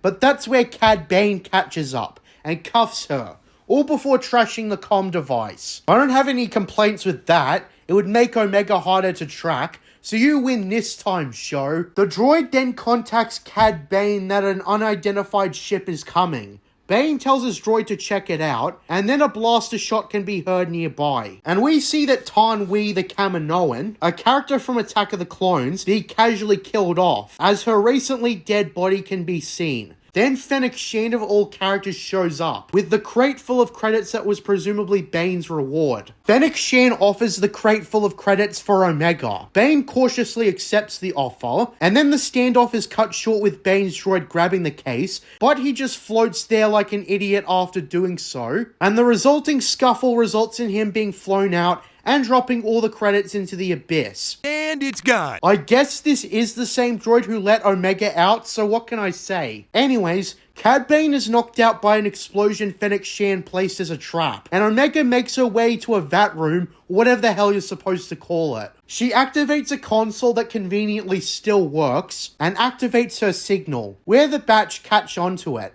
and announce that she's in the Lido system. Despite being a long range away, the trip to the Lido system only takes a quick 5 minutes, give or take. It might be more, but it's no less than half an hour based on in-universe time. And I thought that was pretty silly. You have to assume that they're pretty close to the system. And also that they've got one fast hyperdrive, perhaps even faster than the Millennium Falcon. This is the same poor sense of time Kenobi had, where after Kenobi was done with his contrived fight with Vader that retconned a whole lot of shit, as confirmed by the writers themselves that they didn't give two fucks about continuity, he rushes over to Tatooine in a minute's notice.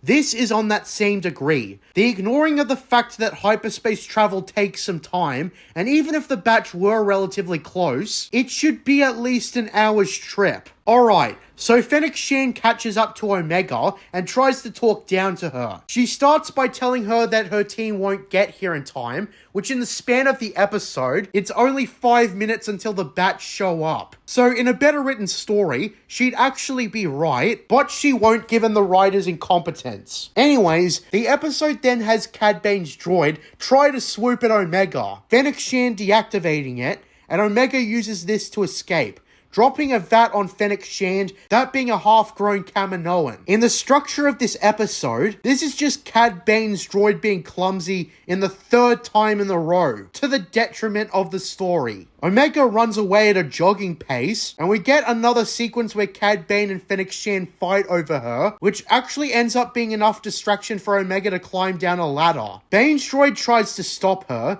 but Omega then leaps onto the droid and uses her weight to pull the both of them down. And the incompetent droid is now down for the count. Omega gets into an escape pod, and look, let's just assume that this place has only been abandoned for a short while for the sake of all this, and jettisons away, and they end Cad Bane and Fennec Shan's fistfight in a way where it's a stalemate and neither of them die, because they have to be around to be there for the bait of Bobby Fat. So Omega successfully escapes, as the batch collect the pod, and all is well with the world. They tried passing off Omega's kidnapping as a major development, but it's resolved in one pitiful episode. In a better written show, it might have been a big deal, and it would take the rest of the season to resolve, but no, of course not. Forget about it. Nothing bad can ever happen to the good guys for an extended period of time, because who wants to see the good guys lose? Filoni is known for pulling punches, so I'm not surprised that the show constantly has this vibe. I haven't seen Game of Thrones, but I heard that series was a constant game changer, and the story was engaging because it had legitimate consequences. Every time I watch a Filoniverse show, I keep thinking that's what the shows should be like. They should have consequences. The characters should evolve, and unless it's the very end, victory should have some sort of catch or complication. This show is so formulaic, and maybe kids will eat it up just fine, but it will never make any of Filoni's shows remarkable. They'll never be highly revered or timeless. And that's what I wish Star Wars stories these days would aim to be more like. I've been reading some of the post-Revenge of the Sith comics such as Dark Times, and the story of Dastinier is what you'd actually expect the rise of the Empire to be like. A story of loss, and the dilemma of staying true to oneself in changing times. The key reason I can say the Sad Batch is just sad rather than engaging is because regardless of whether or not the Batch have actually lost purpose in any of their lives, they don't seem to have any real problems. The loss of Snipey doesn't amount to much, and he's barely mentioned by the Batch so far, nor is his absence really felt. The Batch might no longer be protected by the Republic turned Empire, but they can easily take care of themselves in the new galaxy. They could easily make a new life for themselves as mercenaries or whatever, but for some reason, they're unrealistically limited to doing crappy jobs for Sid. Why is that? The Empire are barely a factor in their operations for some reason so far too. They're not wanted, and if they are, the bounty must not be that high. They can go wherever the fuck they want, and other bullshit that completely shows how much the writers wasted this opportunity. Thankfully, it was already done effectively with the Dark Times comics, and surrounding stories about Darth Vader, but that's about it.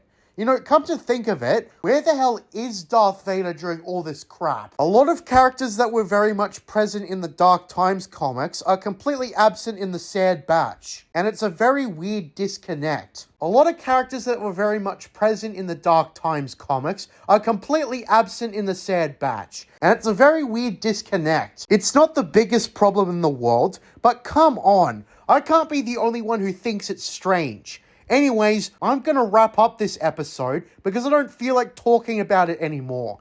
Cad Bane's ship is sabotaged and he has to fix it. And Fennec Shand is contacted by her employer, Nala Se, who is thankful that Omega at least hasn't been captured or euthanized or whatever. And Omega finds out via Hunter why the Kaminoans want her.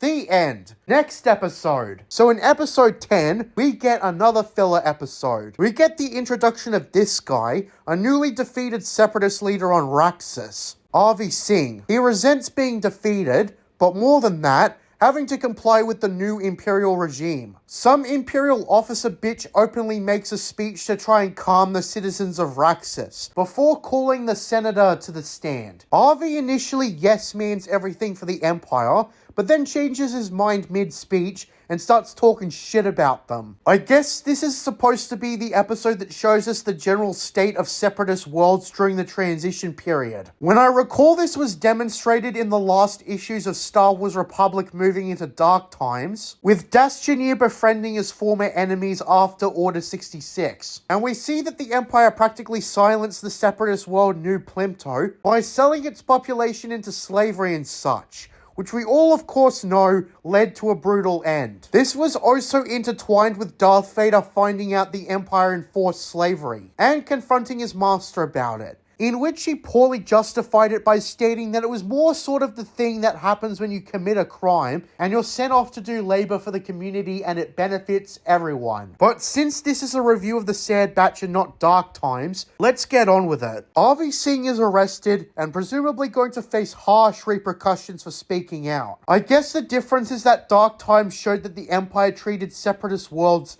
very harshly, and showed specialist treatment towards loyalist systems. In Disney canon, however, it seems like everyone is treated equally like garbage, and again they miss the trick. While Disney canon occasionally references an anti-alien agenda, they rarely do anything with it. But in the expanded universe, the Empire openly used aliens as scapegoats and slave labor. They were brutal to their alien subjects and showed favoritism towards humans. But here, it's more like they treat everyone like garbage. And this is something Rebels also presents. How the divide between humans and aliens is never depicted. And employing the services of those like Thrawn and Rook and various alien inquisitors and so on, the EU was not without Imperial aliens, but Thrawn in the EU was very much an emphasized exception. And in other cases, there's other explanations. You might be saying that Jarek, for example, was also an Inquisitor, despite being a Mira Luca, but it's also worth noting that the Inquisitors were a more secretive organization in the EU. And I think an excuse can be made for Jarek, since Mira Lucas are near humans. It's also worth noting that the Empire had a hierarchy of aliens, just like the Nazis did with other ethnicities. Silly Mustache Man put ethnic Germans at the top, followed by Western Northern Europeans like the British, Northern French, and so on. And at the bottom were what the Nazis called the Untermensch, or subhumans, which included Jews among other groups. The Empire had much of the same thing. So while humans in the Empire had the highest status, Mira Lucas, for example, were not that far behind.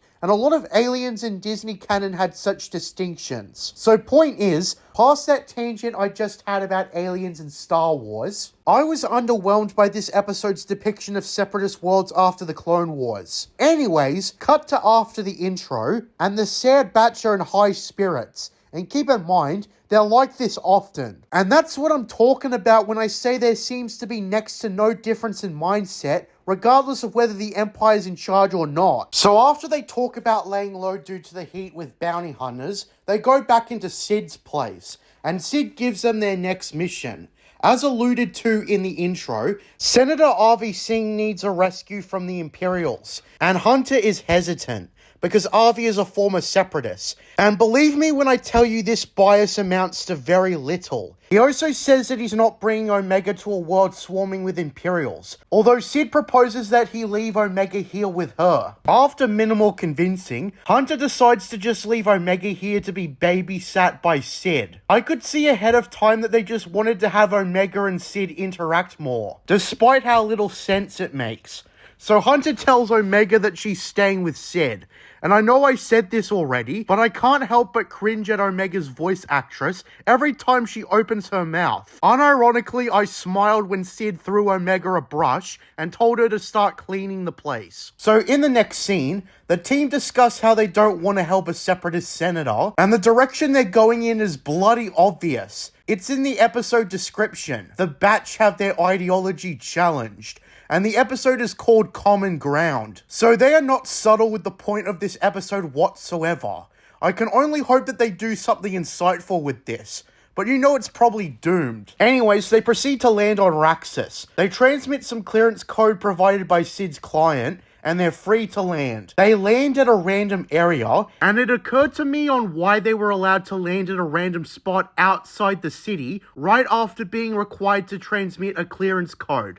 But whatever, that's probably the least of our problems. Point is, they park outside the capital city. So anyways, the client, that being the droid seen in the intro, greets the team and tells them about the job, before being cut off, and the droid tells a lot of them to follow him. Then we've got a scene of Omega upset because she didn't get to go on the mission. Sid, being a shitty babysitter, simply tells her that life ain't fair and blah blah blah blah blah. It's not really worth discussing. I just wanted to mention it because I'm obligated to. Cut back to the Sad Batch, who presumably navigated many streets without being detected by any patrols. They make it to the Senator's estate, and something I don't understand now that I think of it, why the hell did the Empire take the Senator back to his home instead of some backwater prison? You know what? Let's just assume he's under house arrest or something. I just thought it was something weird. And I'm probably just nitpicking. So basically, the team express concerns that they're being lured into a trap, but proceed on with the mission. They easily walk past the cameras, and seriously, the Hitman-like structure of this whole thing makes me wonder why the hell this isn't a video game.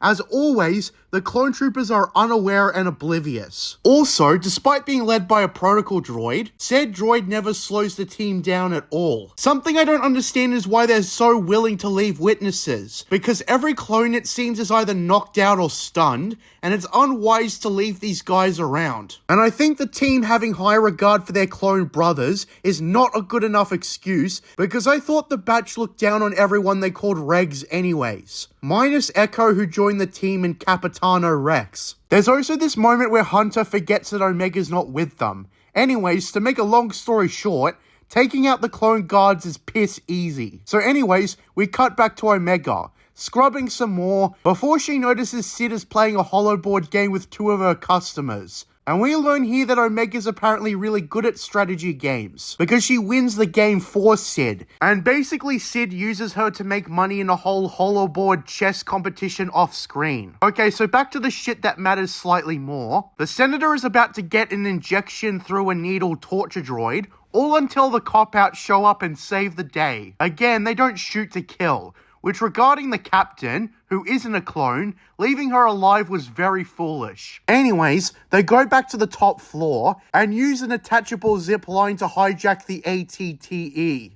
Shaka, bro! So after that, they use the ATTE to attempt their escape. The captain, who is not killed, recovers from her slumber and calls on the ATTE to be stopped. To the Empire's credit, they do slow the vehicle down, but it's not enough to stop them. The Sad Batch get out while Tech repairs everything, and they have a piss-easy job going to town on the arse clown troopers. During the chaos, there's absolutely no tension, and when it seems they're nearly done for, all it takes is the Senator throwing his priceless vase at the clones to make them stumble. And yeah, that's the end of that. The Senator does help out a little bit after that by stating he knows an escape route, because he's been around the block or whatever.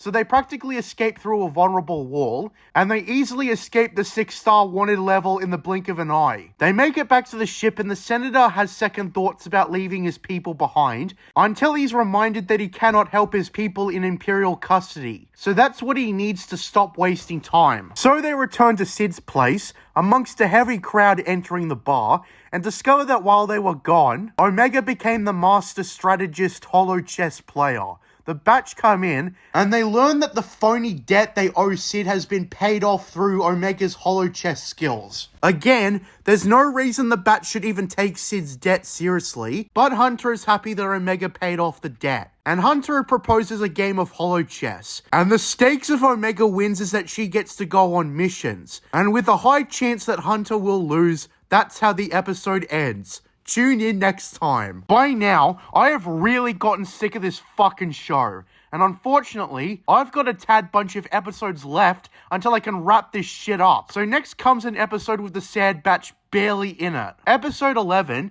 titled Devil's Deal, has little to do with the Sad Batch. Oh sure, they're in the episode, but they aren't the main characters. Instead, it's the Syndulla family who are the main characters. Yes, those Syndullas. The episode starts with Tubby the Blue Twi'lek and the Syndullas, and Admiral Rampart making a speech to the people of Ryloth. Of course, Cham Syndulla visibly has his doubts about the rise of the Empire, and he basically assures his people that everything will be alright.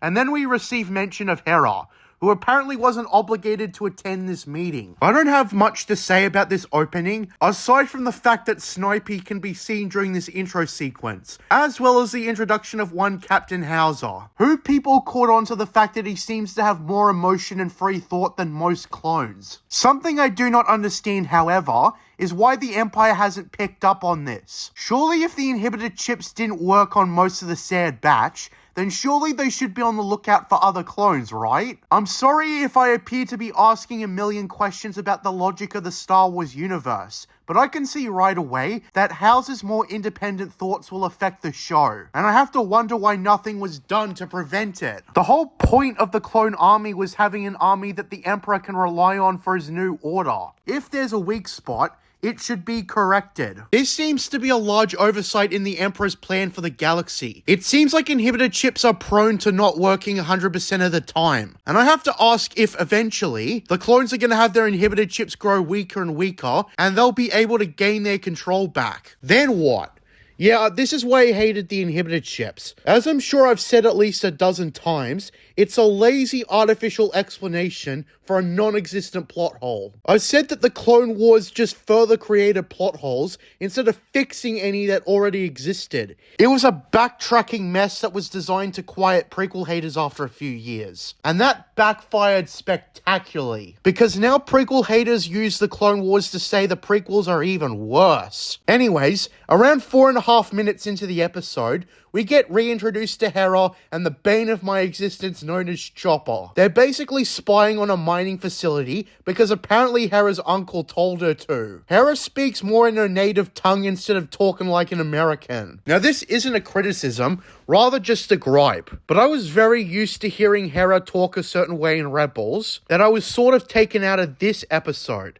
I suppose I always just thought Hera sounded like that, being an outlier or something. Again, not a criticism, just a gripe. I'm well aware that Arnold Schwarzenegger, for example, can speak perfect American English, and that the Austrian accent he's typically associated with is now just something he does in his movies to make him iconic. Anyways, Hera is then caught by some clones. Shocker. And we cut to a scene where a bunch of Twi'lek rebels dump their weapons in a crate.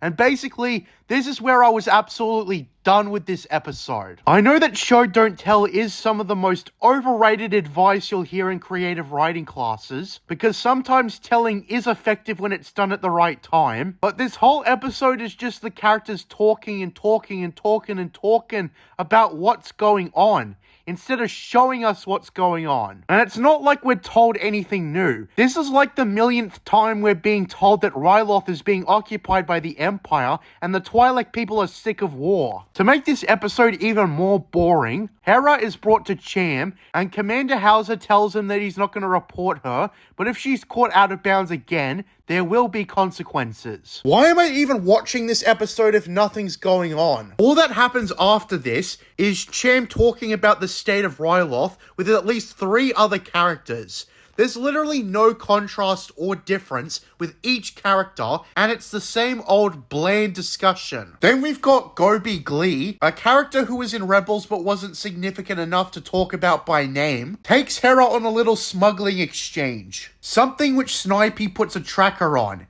Anyways, this is where we get our Sad Batch cameo. I actually forgot we were watching a show about the Sad Batch at this point. The Batch was sent by Sid to smuggle some weapons close to Ryloth. And it's here where Hera gets her chance to speak to Omega. Hera, who is obviously aspiring to become a pilot, asks Omega if she can take a look inside the ship. And again, I was caught off guard by how cringy Omega's voice is. Ugh. We get some more random crap about Hera's aspirations to fly, and yeah, we get it, Filoni. She wants to be a pilot. Basically, after this waste of time exposition, that's where Omega mentions that they commonly run into trouble, with Hera responding about when they're in trouble, and Omega responds with, well, aren't you in trouble too? Isn't that why we're here? And yeah, obvious plot point is obvious. To be fair, however, Gobi did a piss poor job keeping Hera in the dark about the fact that they were smuggling weapons. Anyways, that's the end of the Sad Batch cameo, as we cut to Hera and friends being caught by an Imperial patrol, with Snipey shooting down a vital part of the ship to take it down. This is where some drama of any kind finally happens. The Imperials move in to arrest Hera and friends, and we see in the next scene that they're facing treason. And Cham and his wife Alini have to intercept the convoy and free Hera, and presumably the other 2 as well. Good thing it only took 19 minutes of this 24-minute episode for this to happen. I was getting quite bored with the lack of shit going on. Also, something weird is how earlier, Hera didn't bring Chopper with her, so Chopper is able to inform Cham and Alini about what's going on.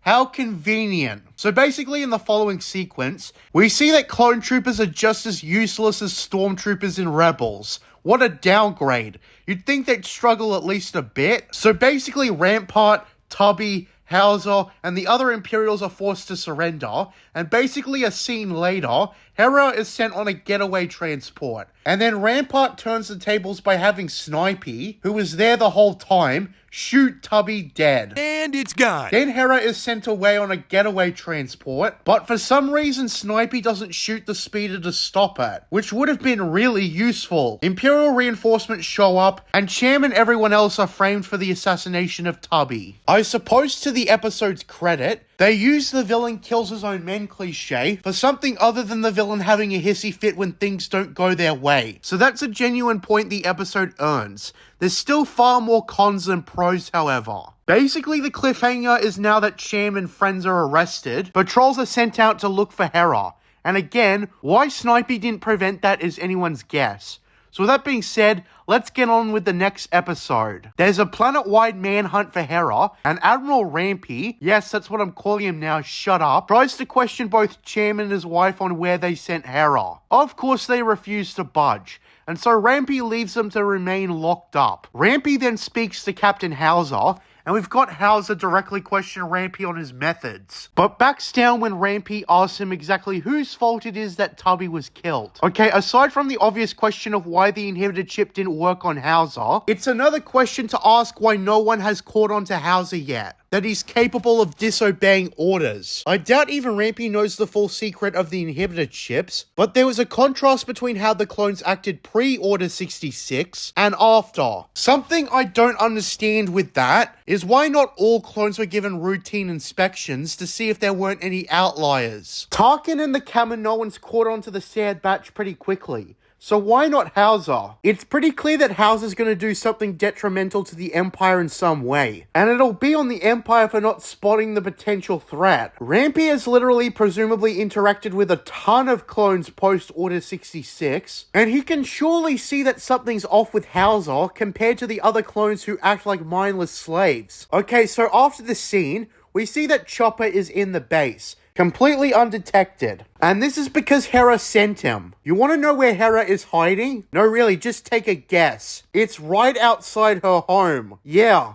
Out of all the places she could have hidden, it's right outside one of the first places the Empire would look. It's almost like she's treating this like a game of hide and seek. So that being said, right after a mere cameo in the last episode, we've got the Batch back into the fold. After Omega fails to fix Wrecker's weightlifting droid Gonki, they get a transmission from Hera, asking for help. Yeah, in the last episode, Omega gave Hera the comm channel to the Batch's shuttle. Omega is insistent on helping her, and despite Hunter's counter-argument that they can't help everyone in a galaxy of problems, they go to Ryloth anyways. Seriously, why is it the team is always pushed towards doing what the plot wants them to do? It makes things so predictable and therefore boring, because you know the Batch is going to fold like a chair. So they land at what is identified as Cham's old outpost during the Clone Wars, where Hera's been hiding. The two groups meet, along with Chopper, who is with Hera now. Look, as poor as the sense of timing is, I can buy that Chopper made his way back to Hera in the time it took for the Sad Batch to turn back. So this isn't an issue. I also hated how Omega is really the decision maker in this episode. Being the youngest, most inexperienced character, she's calling the shots, and easily influences the others into doing what she wants. I know they're also nicknamed the Dad Batch, but surely they can't just put their foot down, right? It really gives me the impression that the Sad Batch are weak-willed and easily influenced by a fucking kid rather than being hardened Republic commandos. Delta Squad would be laughing at them. Oh, don't worry though, I'll be speaking about them eventually. So anyways, we cut to a speech Rampy makes about how Tubby has survived an assassination attempt by Cham and is recovering. The point of saying he survived, I have no idea. But the point to turn the citizens against Cham is the point. The Batch meanwhile scout out the area and have to move when a probe droid spots them. And even though it's taken out quickly, the information quickly comes to Snipey, who knows where his old bros are on Ryloth. Frankly, I thought it was convenient that the Batch and Snipey and all the recurring characters like Rampy seem to be in close proximity to each other. Small galaxy, I must say. Also, I have to say, I don't understand why Cham Syndulla and his associates are being kept alive. Couldn't you kill them too and use them as martyrs for the very regime they opposed? Blaming a hero like Cham Syndulla is not a good idea to begin with, because he'll still have his supporters. Cham did say earlier in the episode that the people won't believe Rampy's lies. Anyways, afterwards the Batch learn that Snipey's had defenses increased since they know they're coming, so Hunter is not convinced that they can save Hera's parents, and instead offers her passage off-world since that's all they can do.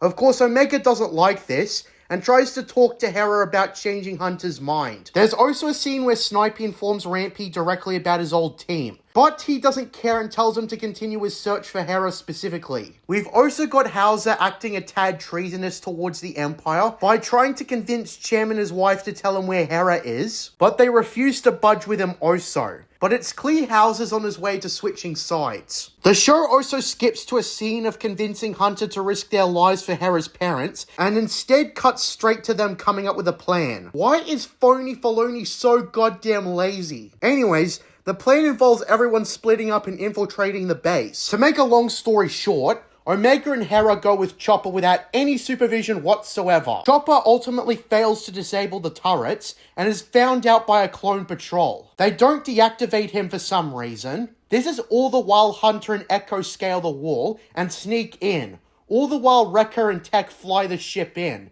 Something that's absolutely contrived is how after Chopper fails to shut down the turrets, the solution is for Hera to fly a docked ship for presumably the first time, and she ends up not crashing whatsoever. This is frankly ridiculous, but I don't feel like losing my sanity again, so let's move on. Wrecker and Tech flying the ship manage to swoop in and destroy the anti-aircraft turrets, which is whatever. I mean, it's extremely questionable, and it seems to have been done way too easily, but let's move on. So Hunter and Echo roll in and free Cham and his associates. Snipey, despite being ordered to the refinery, can tell it's not their target, and in fact leaves some troops behind to ambush the rescue team. But again, the Deus Ex Machina happens with Captain Hauser warning the good guys ahead of time that there's an ambush waiting for them. Convenient. This is so contrived, given what happens. The rescue group believe him, although I'm sure they wouldn't want to take a risk if he's telling the truth, and it's referenced that Tubby had a private shuttle up top.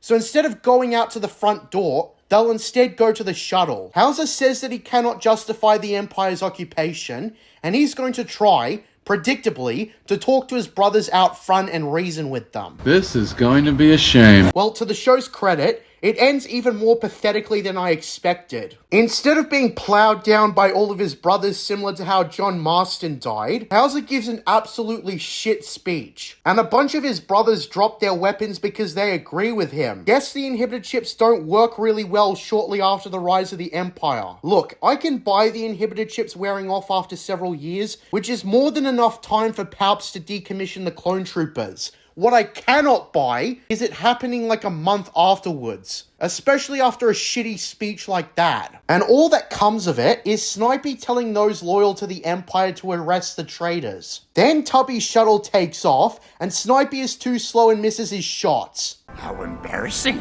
How embarrassing. So yeah, Hauser wasn't detected as a threat and allowed the Sad Batch to escape. In other words, making things extremely easy for the good guys. So yeah, they wrap up this episode with Hunter being offered the reward Hera promised, but Hunter strangely tells them to keep it, and talks about more and more systems occupied by the Empire. And Omega and Hera say their goodbyes, and reminding us how they accidentally flew a ship. Then we end the episode with Snipey getting permission from Rampy to hunt down his former team. And that's episode 12. Even though we've only got 4 episodes left, we've still got much to speak about, and we're not going to end the video by stalling, so let's get on with it. So I watched the next episode, and guess what? It's another filler episode with next to no consequence on the main story. It's also an episode that pulls punches like you've never seen before. So in episode 13, titled Infested, in which after the Sad Batch return from another Sid errand, they go to her parlor and find out it's under new management. A dude named Roland Durand, the least Star Warsian sounding name I've heard since Rose Taco, has set up shop. The dude is a Deveronian, but if he was anything else, I wouldn't be able to tell the difference. He doesn't talk or act anything like a Deveronian. But with that being said, the Batch ask him where Sid is, to which Roland relays all the information I just told you, and he's in charge now. Brett remarks that he may need the Batch's services, and Hunter says that he'll think about it. But that's where they return to the shuttle and find Sid by the ramp, in all her sarcastic presence. So with that being said, Sid discusses how Roland barged her out, and she's got a plan.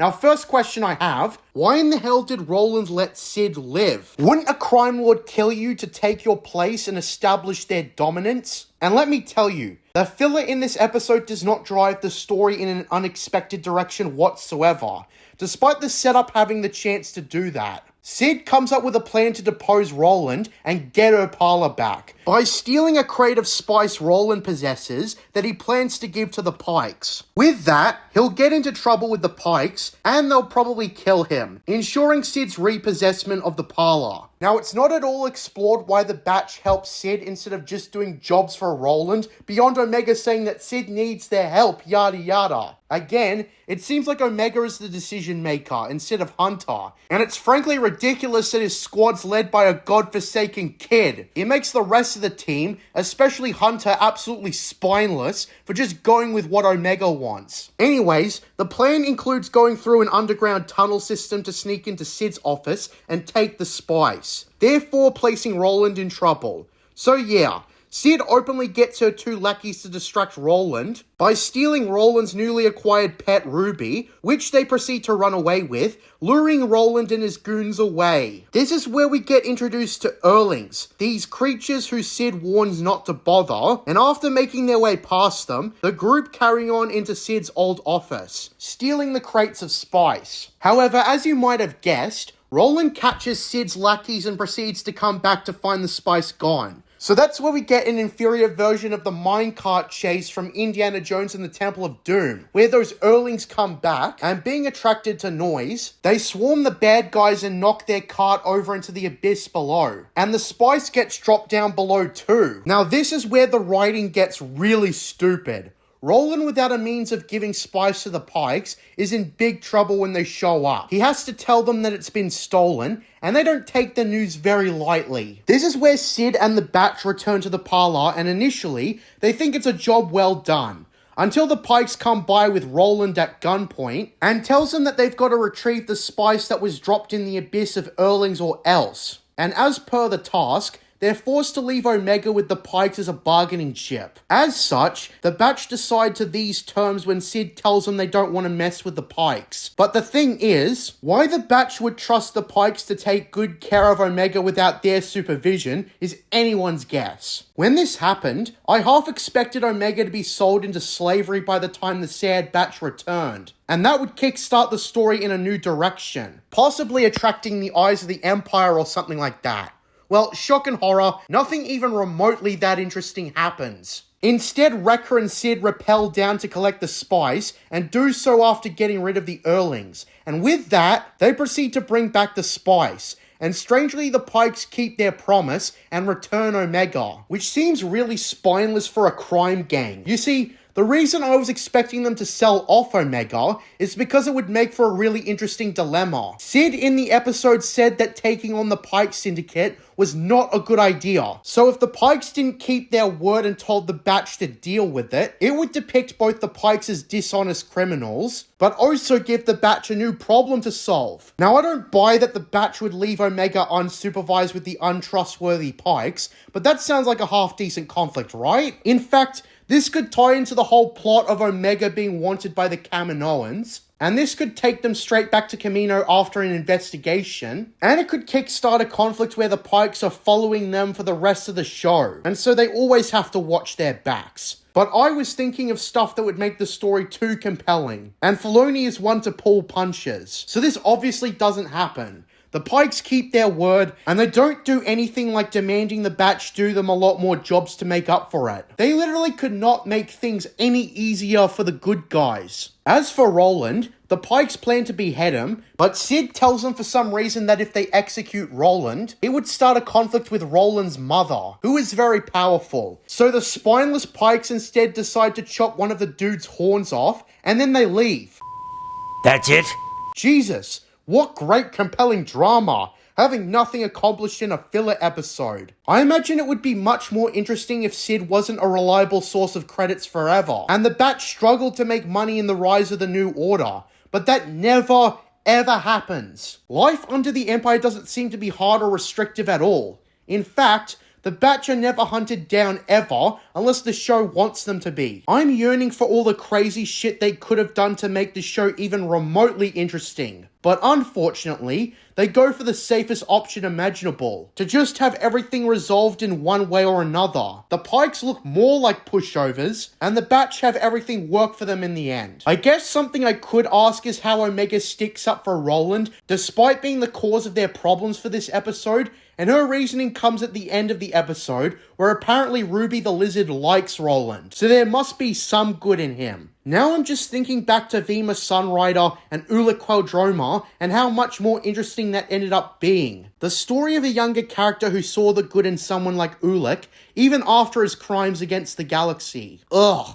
This show is so goddamn boring. But with that being said, let's get on with the next episode. Let's talk about episode 14. War Mantle. We start with this dude, a clone in fact, running away from other clones with next to no context. Out of every start, this is probably the most interesting actually, as it's not a location I recognize, nor are the characters on screen. The dude drops a beacon before running again, and this is where he's stunned and captured. Now where the Sad Batch come in is by getting a call from Rex, where he tries to recruit the Batch to do him a little favor, but Rex gives minimal information. Despite the dilemma of already doing a job for Sid, they all decide to do Rex the favor he wants. Which I mean, why even bring that up anyways? Does anyone actually care about Sid and her jobs that she assigns the Batch?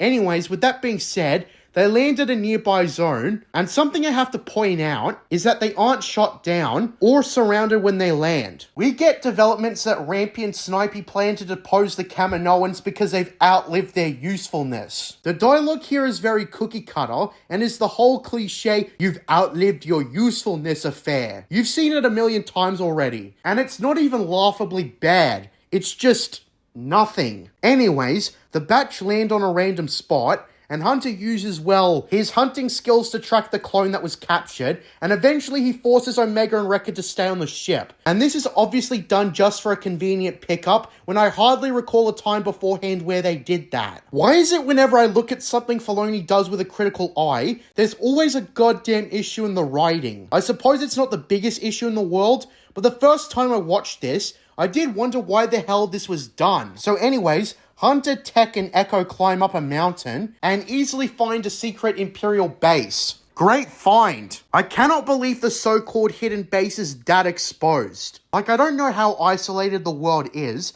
but surely any ships that fly above it will notice it. This is also so close to the batch's landing zone, and they obviously don't notice whatsoever what arrives outside their doorstep. There's also a baffling, stupid line where Tech, observing the base with the other two, says the base is well fortified and nearly impenetrable, which is the base they're about to break into a mere minute later. We get another easily swayed conversation where Echo insists that they've got to save the trooper they were going in to rescue, and so they move in just as easily. So conveniently, an elevator moves in with two commandos down below, and the episode continues to prove why this should have just been a video game, as they stealth around without getting caught once. We cut to the captured clone, who sarcastically remarks that he's hungry and asks when he'll be fed, all before his prison guard is stunned by the Sad Batch and he's let out. Turns out that this is Gregor from the Clone Wars, and by extension, Rebels. I like how they completely skipped over a scene of how he survived, but whatever, let's get on with it.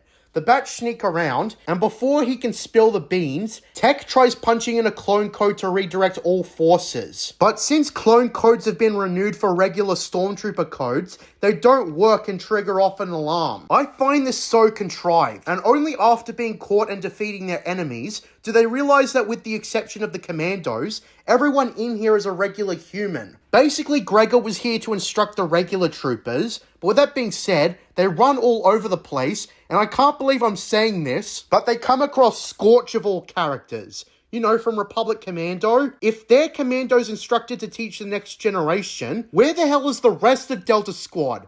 Where's Boss 7 Fixer? I guess they won't show up, because Filoni knows there'd be no way in hell Delta Squad could lose to the Sad Batch. Especially without Snipey or Wrecker. Man, now that is a missed versus battle. The squad we actually like versus the cop-outs. But then again, if Filoni came up with something that interesting, he'd fuck it up by having his characters win. Even though Delta Squad would totally kick their asses and shred them a new one. I also thought it was strange that despite most of their enemies not being clones, the Batch still used stun shots instead of lethal rounds. I have to ask, however, why?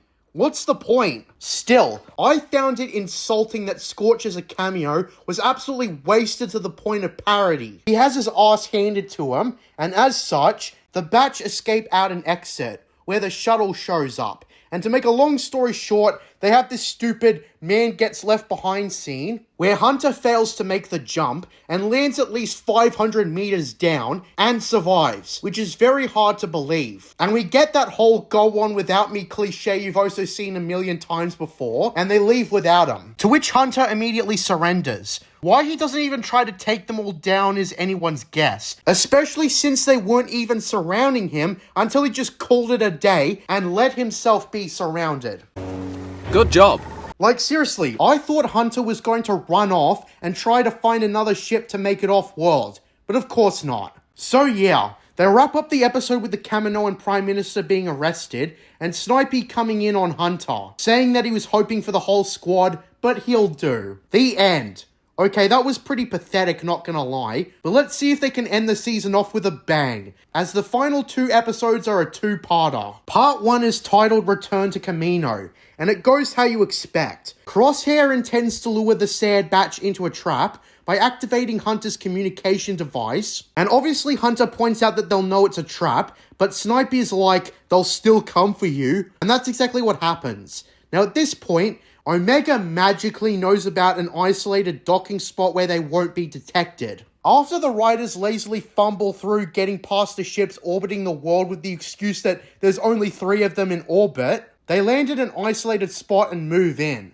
Now, throughout this episode, Hunter tries to reason with Snipey in a less compelling speech than Spider-Man 2 to overcome the inhibited ship.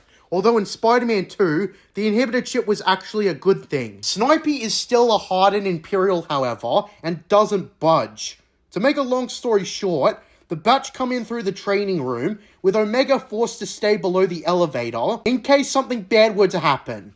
And I should also mention AZ joins the group as well. Now, the team's plan was utterly stupid, and they all end up being held at gunpoint by Snipey and his goons. Wrecker, when asked, bluffs that they didn't bring Omega, and he sends out one of the goons to look for her.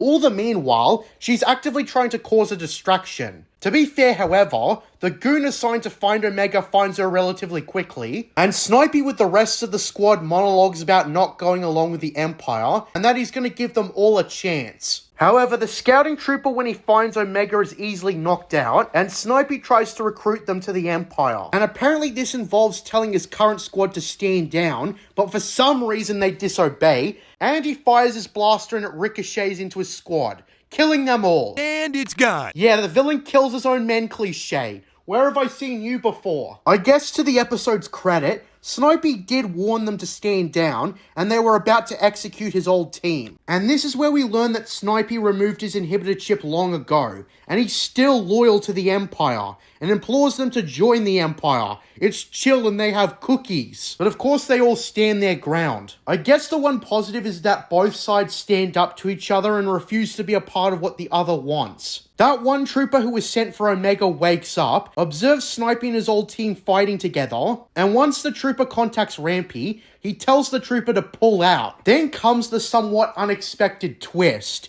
You see, I assumed they would rip the Camino Rebellion off, but surprisingly, they went in a different direction. A completely different direction. As per confirming with Tarkin that everyone is out of the city and that all the technology has been hoarded for the Empire, Tarkin says that Rampy may fire when ready, and so Rampy does exactly that. In the maximum amount of effort the show has left in it, they play dramatic music as the Empire fires on Camino, obliterating the city. Now, I don't really have anything to criticize either. It's actually handled well. It's perfectly presented that the Empire has destroyed the birthplace of the clones without care and scavenged all the technology for itself. Where every clone soldier grew up, they now no longer can call it home. And apparently in Disney canon, a lot of clones are forced into low-quality retirement homes, if that. Because as we saw in Kenobi, that one clone trooper ended up homeless. Also, it's different from the Camino Rebellion, and that makes this a fresh, new approach. So this, and the following episode, are really the only props I can give the show. The episode ends with Camino blasted into smithereens until it collapses into the water. And the next episode fully focuses on escaping, and it doesn't pull quips or any dumb shit like that. It has the squad, including Snipey, work together to not drown now that the home of the clones has been destroyed. I guess if I had to think really hard, my only main criticism with Camino Lost is that it pulls a punch by having AZ sacrifice himself to get Omega to the surface, and when she decides to try and save him by dragging him up to the surface of the water, and potentially almost drowns, Snipey saves the day by attaching a rope from his gun that magically exists all of a sudden, and pulls the both of them up.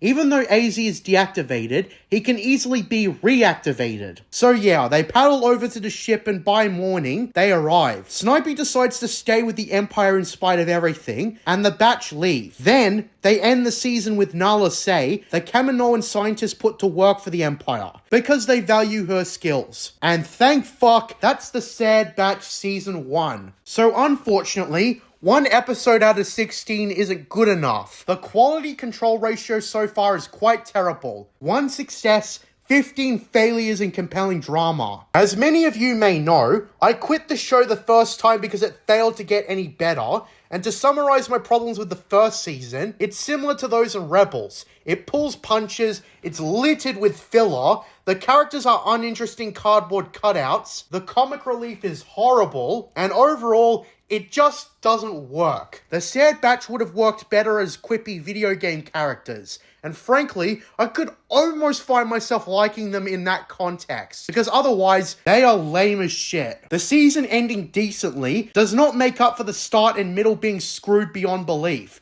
Never have I seen a show so laden with fluff. Whether Filoni likes it or not, Star Wars Dark Times is a valid comparison. And I'm sorry to say that Dark Times was way better. While Dark Times focuses on a Jedi, Das Junior, the comic book series does not pull punches or waste your time with filler, period. It actually gets quite dark, actually. In the first 5 issues alone, spoilers, but Janir and his ex-separatist enemy turned ally Bomo go on a search for Bomo's wife and daughter, after the Empire sold them both into slavery. His wife dies at the hand of slavers, and by the time they locate where the slavers sold his daughter to, her buyer states that they're too late and she's already dead. But not only that, but he had her cooked and he ate her, remarking with a sadistic grin that she was delicious. And even after that, the story spins on its head by having Janir execute the guy before Bomo can, which enrages him. But Janir tries to justify it by stating that killing the guy would not have brought his daughter back, or prevented her fate, and it wouldn't ease his grief. And he ultimately did it to protect him from himself.